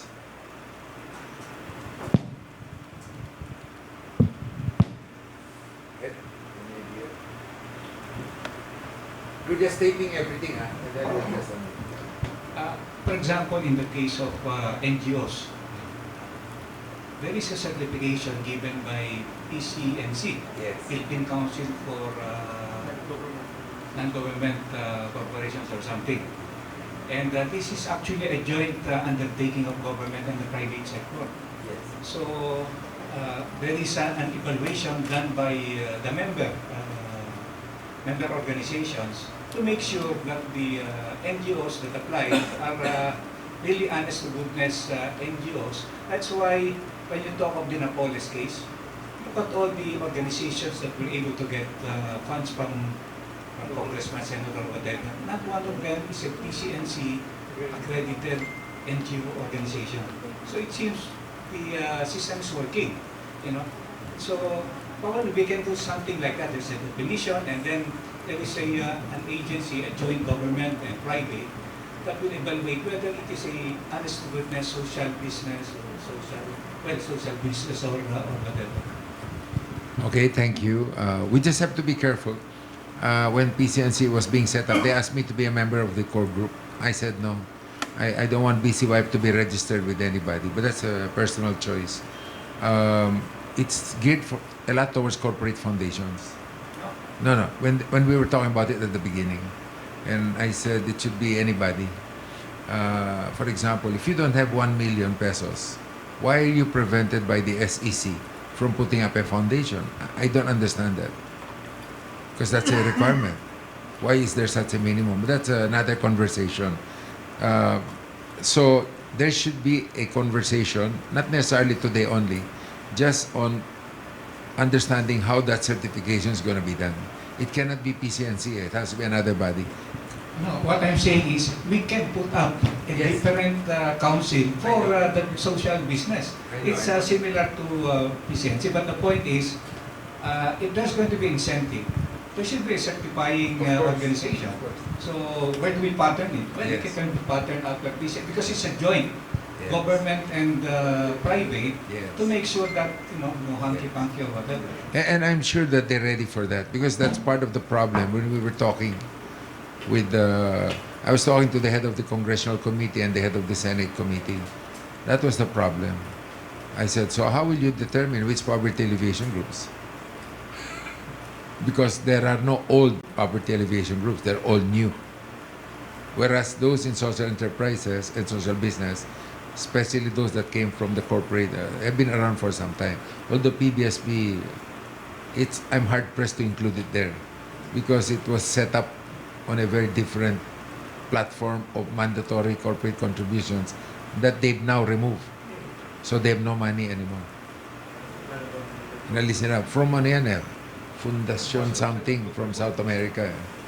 Yeah, once they remove the minimum, nagiba. The other thing is all the big foundations, especially those who ended up in LCF, they put up their own talaga. So PS has all sorts of issues because the priority of their own members are their own foundation. So that's another conversation.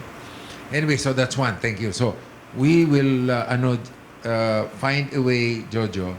So one group will be on that certification, one on the background material, one on what kind of incentive, what else. Then we have to look at the educational part because there's a lot of material. Somebody has to combine it. So we will start with the Viber group, but later we will expand it to put in everything we can find into a library with free access. We'll give free access to any school that's a member of the group. The group is through what we call is the University Social Enterprise Council. It's an open invitation. LPU is a member. Arellano is welcome to join. There are no fees. The only requirement is you sign an agreement with us and you tell us it's approved by your board. We cannot have a small unit in a university signing with us. It has to be supported. But there are no financial commitments. That's the main thing. And everything we do is shared freely. We don't reserve any copyright on anything we do. Okay. Is there any other area kaya, Dr. Ben, that we should worry about, that we should be discussing? What do you think? I just come from Korea.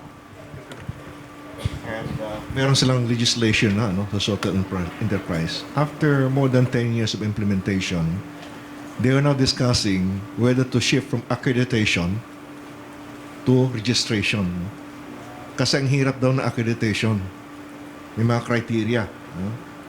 And many are not able to comply with that. So sabi nila, ba't hindi lang registration? So it occurred in my mind, sa US, if you want to register as a non-profit, you are given 3 years. Recognized as non-profit, but after that, they will evaluate you. Parang due diligence, ano? Pero iba yung IRS registration, diba? Separate from that. Yeah. Iba pa yung IRS, it depends on the title you're on. Yeah. That's why hindi ako sa tax, it depends. Which jurisdiction? Yeah. So yun ang itong wala sa atin, no? Wala sa atin yun na bigyan ka muna ng panahon ganyan and then after that you'll be evaluated. Maganda yun. Maganda yun. So, Dr. Ben, all the legislations you are familiar with from any country, can you post it on our Viber group? I can send you yung social enterprise law ng Just post it. Sige. Sige, Kasi I'll do sa that. Viber, wala namang limitation sa haba. Diba? Kasi we will ask all of you, and there's no maximum. If, let's say, all your faculty want to join, they're welcome. Diba? And then anybody can contribute. But the first part is let's contribute as much material as we have. And then you don't have to volunteer for any of the group. You can just be reading, listening. Pwede naman yan, diba? But any material you have, anything you can find, please all your research or policy suggestions. Because we want to level up with everybody before we start talking as a small group. Yeah. Most of our meetings, by the way, will be only online. Yeah. Ang ano pa, We no? don't intend to call you to a meeting. We'll just do it all online lang. Yeah. I studied our public partnership law, ano? Ganun ba? Pero yung public partnership law natin does not address itong social business. Exactly. This is why yun ang aking inarang yun. Something like this. Kasi very specific yan, no? Very specific. If you only want recognition for social business, walang I mean, what is that, no? Wala kang incentive dyan. No? Pero kapag specific mo na ganito dapat mangyari dyan, no? Pag na-recognize ka, ayun may incentive doon, no? Ang pinaka-importante kasi, as the first book, tapusin natin yung definition. Diba, anong social business, anong social enterprise, ano itong mga CSR. Kailangan ma-define mo natin yan kasi we cannot, and then we have to ask all the groups to agree to it. I think, sorry, Tony, no? I think if you don't want to promote something, don't be bothered about the other definition. I'm not bothered. Social business, let it be. You know. No, I'm just saying Oh. kasi when you talk to legislators, Oh. they want the majority to agree to what you're using as a base. Yeah. So ang ano dito is that your definition is already very very specific, You have clarified it. Yan. So you don't have to worry about yung iba kasi you have already defined it no? There is a category of type of business that you are referring to. Yan. No, it's the social enterprise and everybody else. Actually, that's the way we define it. It is social entrepreneurship is everybody else. So yun ang kasi if we're going to go into the discussion definition, we can get bogged down there. Yun ang dyan itong problema dyan. No? Then they will ask you, sige. We have to get bogged down. If we do not clarify, this bill will not be approved. I'm telling you. First, we have to clarify the definition. Then we have to push for that suggestion on a body, whether it's registration, accreditation, whatever. There has to be that body. I think those two, based on what I've seen in the previous conversations at both the House and the Senate, if that's clarified, we are 70% of the way. Because the others are not addressing that. And so when they get to meetings, they end up discussing the same things over and over again. And if certain people will agree, let's say the universities with us, certain other groups, it becomes more difficult for them to discuss that. But once you agree with the definition, once you agree that there's a need for this kind of accreditation or certification, actually the conversation is easy. It's just a matter of what inside is. But I do want to discuss that, like, should it be a tax holiday? Should it be a fund we can apply for? Like I was telling them, no need to create a separate fund. There are funds available that are not being used. But it's not very big. I told them we need about 10 to 20 billion. So that we will only use the interest of that. I want a fund, then use the interest only. It's a one-time request, unlike any other program of the government. Diba? So even at 1% interest, what is 1% of 20 billion? 200 million. That should be more than enough to encourage a lot of people. No limit. If somebody proposes, it makes sense. Give them the entire 200 million. So because I'm talking to them this way, they're surprised. They thought it's a continuing resolution. I said, no, this is the mistake of everybody. They burden future administrations with policy decisions that should have been concluded. Now, you decide we don't need 10, 20 billion, we need 50 billion. Then let's ask for 50 billion. Remember, our budget is over $1 trillion. 50 billion, we're on the way to 2 trillion. 50 billion is how many percent of 2 trillion? 1%. Tama na? It's nothing. And yet, in terms of impact to the economy, to job creation, to better quality of life, to people who can pay for the education of their kids, it's significant. Diba? The other conversations we've had are, should it be regionalized?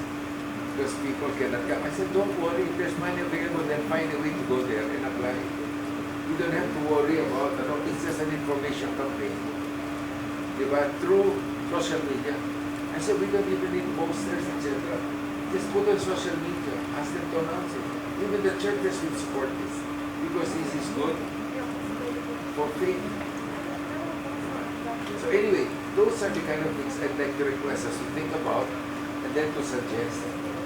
The majority of the proposal suggestion will be through that Bible account so that anybody can look at it and like Wikipedia, keep adding, keep changing until we find a point where we will, as you suggested, and Peter told me we can keep using the place. We'll just have another meeting. Diba? Because even when we start with microfinance, so now everybody wants to join the conversation. Because they realize policy is really being created in that meeting. And when they comment, we say, but you did not show up. That's your problem.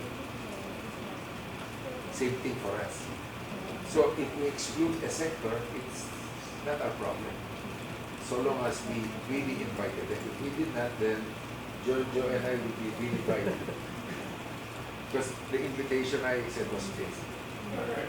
Go ahead. I was going to say, maybe we should invite your 5 nephews.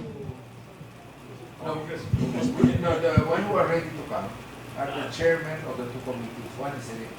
My nephews will back it up. We have to have a definition that will resonate with them. Yes. That's market. Definitely, definitely. And I have no idea what they think.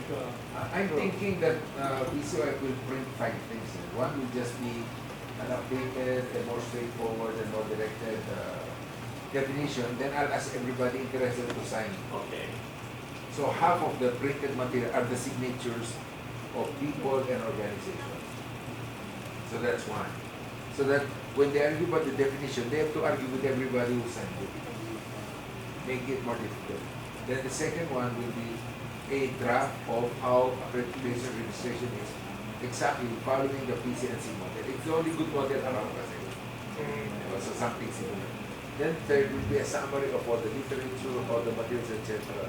to support why we arrived at what we have done. Because once we start quoting books and researches and other laws, it becomes an issue conversation for us. So we're approaching this very differently from other people. And then lastly, finding the exemplars, the examples, which we are prepared to finance the publishing of. So we will have all kinds of social businessmen, another group, all kinds of social entrepreneurs. So when they look at it, there's really a difference. All of this, we're giving ourselves 6 to 8 months to do. If those who are here and those who we invited to one another will contribute very good, but if not, our program is continuing. We just don't want people to say, how come you did not involve? But sorry, our invitations were formal. You were invited. That's all. And if you decide not to participate, we respect that. But this is an initiative of our Institute of Policy Studies. We want to be involved in key legislation affecting all the areas we've been working with for the last 25 years. So matagal na rin, 25 years. So we have a fair idea of the bottlenecks, and one of them was legislation. When we started, I didn't want it. In the last 5 years, I changed my mind.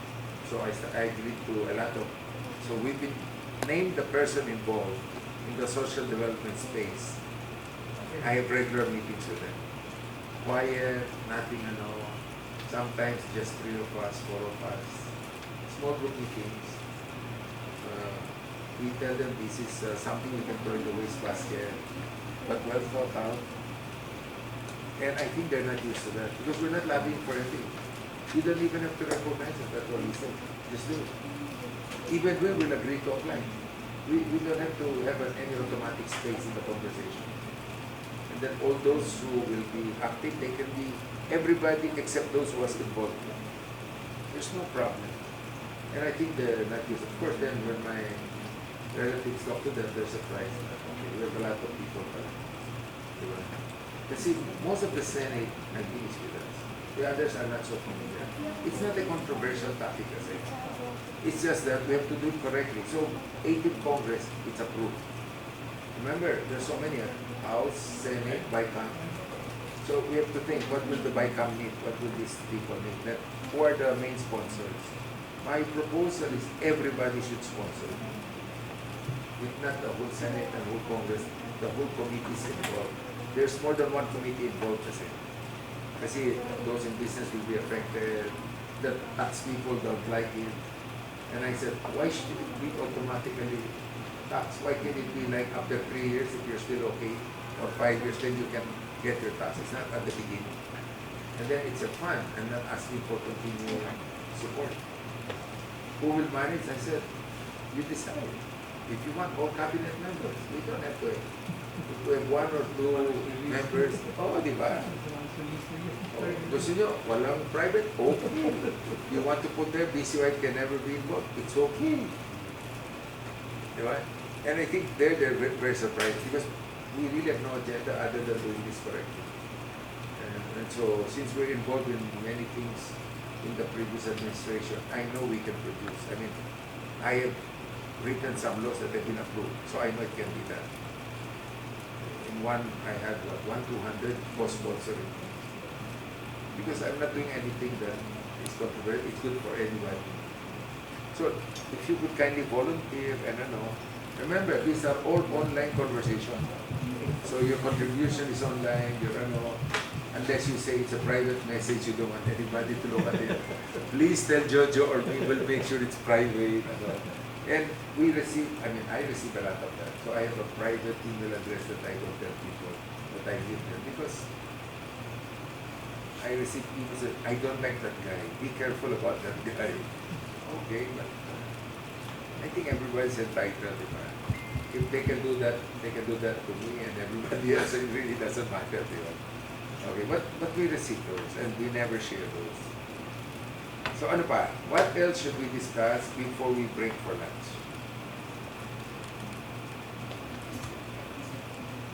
Remember, we're not talking social entrepreneurship. We're only talking legislation related to social business.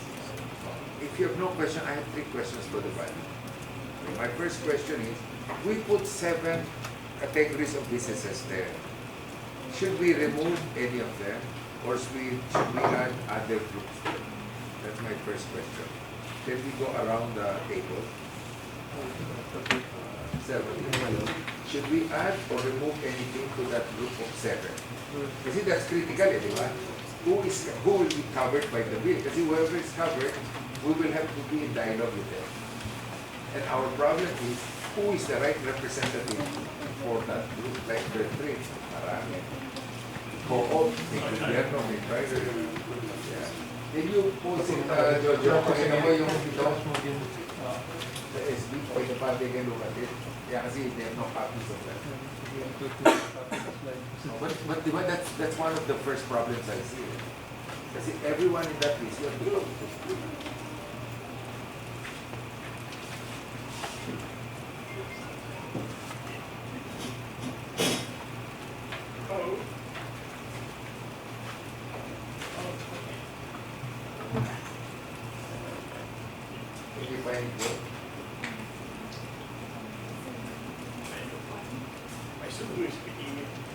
It's not through there. It's directed for and then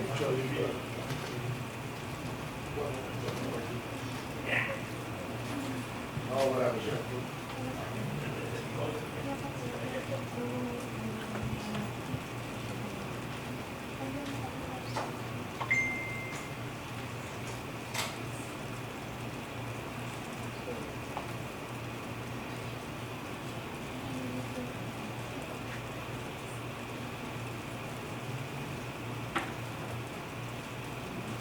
When we started our microfinance conversations, there were 3 of us.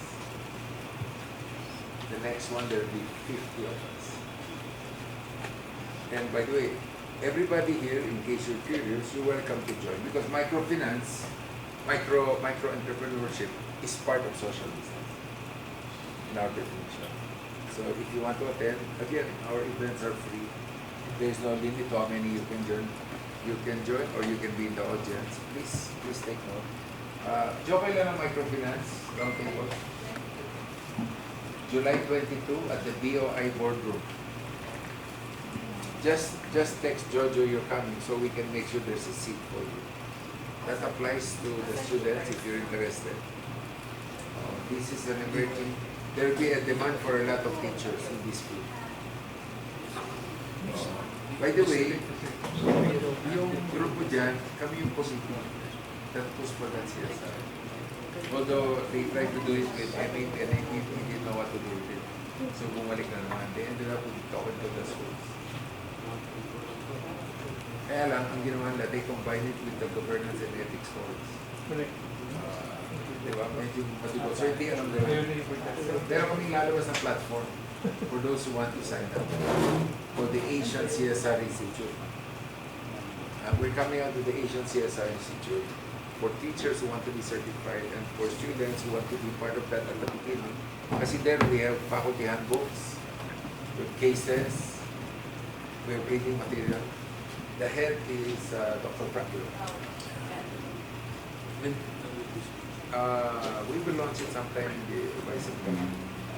Kasi yung problema, nagkagulong launching because nag-iba-iba ang start of the school year. So, decision natin, we'll wait for all the startups. Nagulo eh. But by September, bukas na lahat. May July pa. Kami July. So,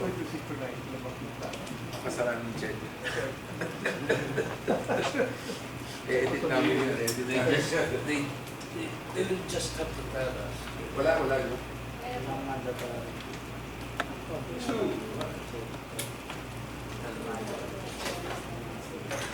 Kasi maganda yan. Of course, it's not free, but we intend to charge a ridiculous amount, like 100 or 300 or something. Para lang mo ng libre kasi students won't appreciate it if they don't pay. So, with your per unit charges, everybody will still make money. We're not gonna, but it's okay. Diba? Ang problema ko, ba 100,000 matuto? Yeah, and sabi nila kulang pa yan, sir, kasi gusto na lahat. So, ang programa niya gano'n, there's a site, there's a magazine, which is a monthly. Doon ang mga sample tests, notes for teachers, etc. Then, meron siyang, training program for faculty. But the training takes 3 years, kasi kailangan pag-project din sila. Yung NSTP kasi parang yun ang direction niya, CSR, pero walang... No. Direction ng NSTP sa ROTC, sir. Ma-approve ang ROTC dito sa 18 program. Pero sa sir, yung sa po, sa senior high. No, pero ako, masaya ako doon kasi we want to use that. Kami yun ang ginagamit. For senior high po yun. Pero sa college, NSTP pa rin. Kaya lang ang direction ng CSR pero walang... Yeah, we're in dialogue with the community service, ILN. And we're trying to teach them na ganito rin. Kasi ang Maganda problema, kung meron po yung... tsaka kailangan alam nila how to do a project. Kasi ang problema dyan, just because naisip mo, hindi kasi we always have difficulty when we talk to them. Kasi wala silang metrics. But you have to have metrics to determine that you're succeeding. Kung ano na lang po may turo doon sa NSTP. Yun nga, so ang nangyayari, ang daming Kung meron ginawa, ganyan, at hindi least nakalimutan you can apply that. Yes. To NSTP. So that is the site. So may site, may faculty, merong magazine, and then may conversation, mentoring for projects. Okay na yun, di ba? Maganda yun. And then we charge you like 1, 2, or 300 pesos lang per student. Yeah. Pag may nagreklamo, magagalit na ako. No, kasi kamo. This is ridiculous. Somebody was telling me, sir, even if you charge 1,000, walang magsasabi. Sabi ko, no, I want the small colleges to be able to afford it. Kung Mariliano, kaya ang problema ko, kailangan one price for all. Kahit na maliit ka. So, hindi pwedeng mataas. Ayaw mo ng social pricing. So, ang problema, monitoring ka ba? Monitor. I don't make money. Bibigyan mo ba ako ng problema? Pero alam mo, nakakatuwa. Mukhang everybody wants to sign up. Sabi sa akin, sir, the smaller we are, the bigger is our problem because our teachers, second assignment, at least the bigger schools like kayo, yun lang ang tinuturo mo. Yeah. And I said, pero iba yung training, no? Mas mahirapan kami doon. Di ba? For the faculty. But iba yung ang key. Kasi if you don't train faculty, you'll be signing up with us forever. I'm not interested to have a major university of CSR. Okay lang, pero, di ba? So I'm trying 3 years, although they told me, sabi ko, we'll worry about it when we get there. Pero wala po. Pati yung mga big exclusive schools, they also are interested. They have the same problem.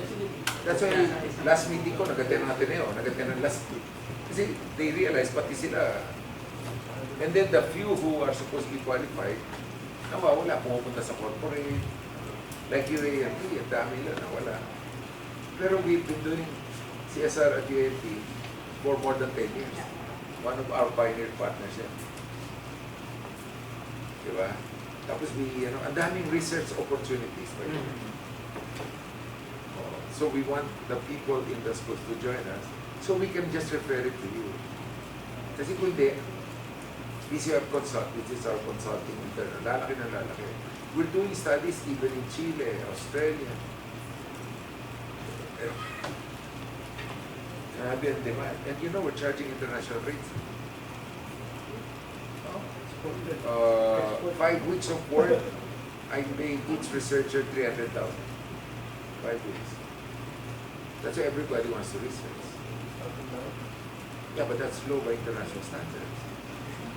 Then they say, how much do you make? Alam mo, frankly, I've been advancing the money. It's okay. Don't they pay us later? But there's so much of that.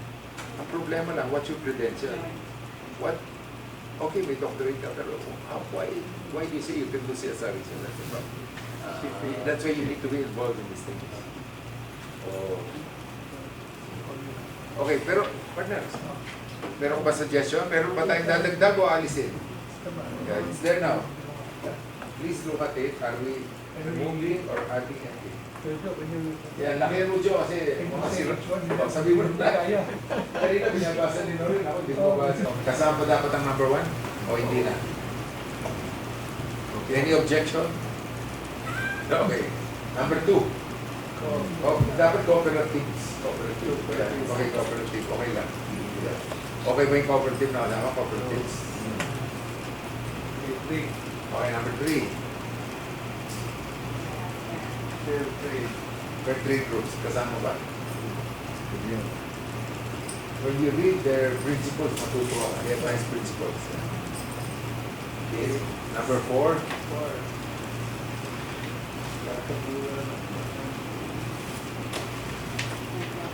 What do you think of that? Is that repetitive? Is it a different group? What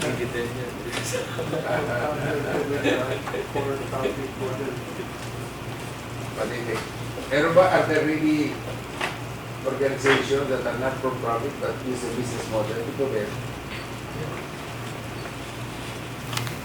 Pero yun yung standard definition ng social enterprise. No, it's not. It's not the standard definition. It's for some people. They want to define it that way. I will not agree. Kasi I've been in discussions. I've convinced the guys out of the European groups, out of Oxford, that this is the correct definition. And the head nila, the one who wrote the book, is the one speaking na tama yung definition. Kaya malakas ang loob ko.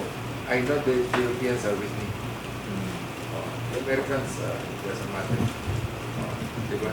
How about the poverty alleviation group? Mission-oriented No, sila. sinama namin yan because nakiusap sila. Specific yun. It's Oo. very specific. Ako kasi, gusto kong alisin, pero we can keep them. Kasi remember, if they're a social business, then they're not a social enterprise. Kaya sinama ko. And then lastly, Cost-oriented. charitable nga. Good example yung Caritas. They're really doing a lot of business now. Hindi lang display. They do production, etc. Are there cost-oriented groups who do that? Yes, there are unions who do that. Diba? There are unions with a lot of businesses. There are associations with businesses. So I don't know. Do we keep all 7? Do we add? Do we remove? What is the pleasure of the body?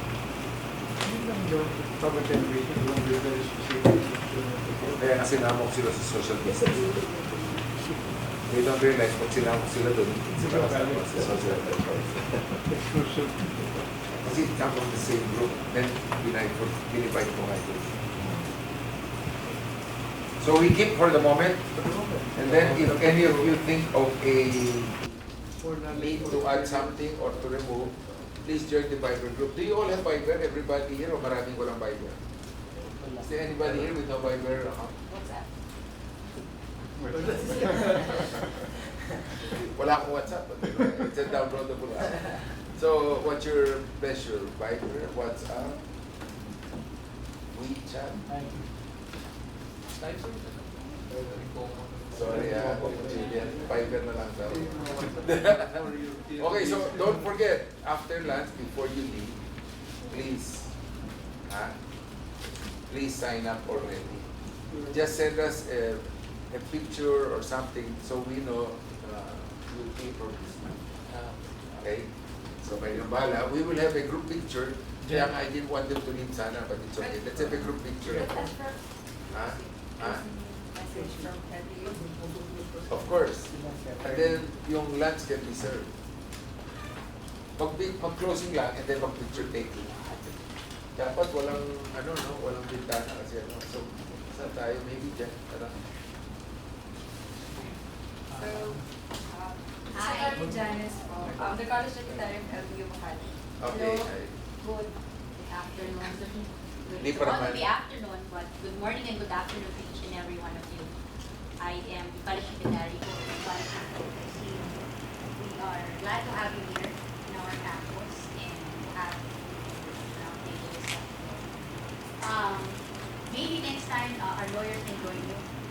We invited them. Yes, sir. Yes, sir. It's just that yesterday was our graduation, and we're there almost half of the day. We cannot afford another day to be absent from their offices. And yes, the professors, especially with our corporation law, legal, Exactly. everything mercantile. So hopefully next time they will be able to join you. So I hope that you have had a productive day on our discussion. And anytime they go back there, maybe one of you would want to enter law school. At students Marketing pa rin to, marketing pa rin to. kasama pang advertising. I'll Peter that. Please tell Sir Peter about him. Yes, definitely. I'll remember you. So other than that, you're welcome here, and if there's anything that Parish is broken up with, we'll discuss it. Thank you. Thank you. Hi, thank you, ma'am. Yes, ma'am. Ikaw na lang.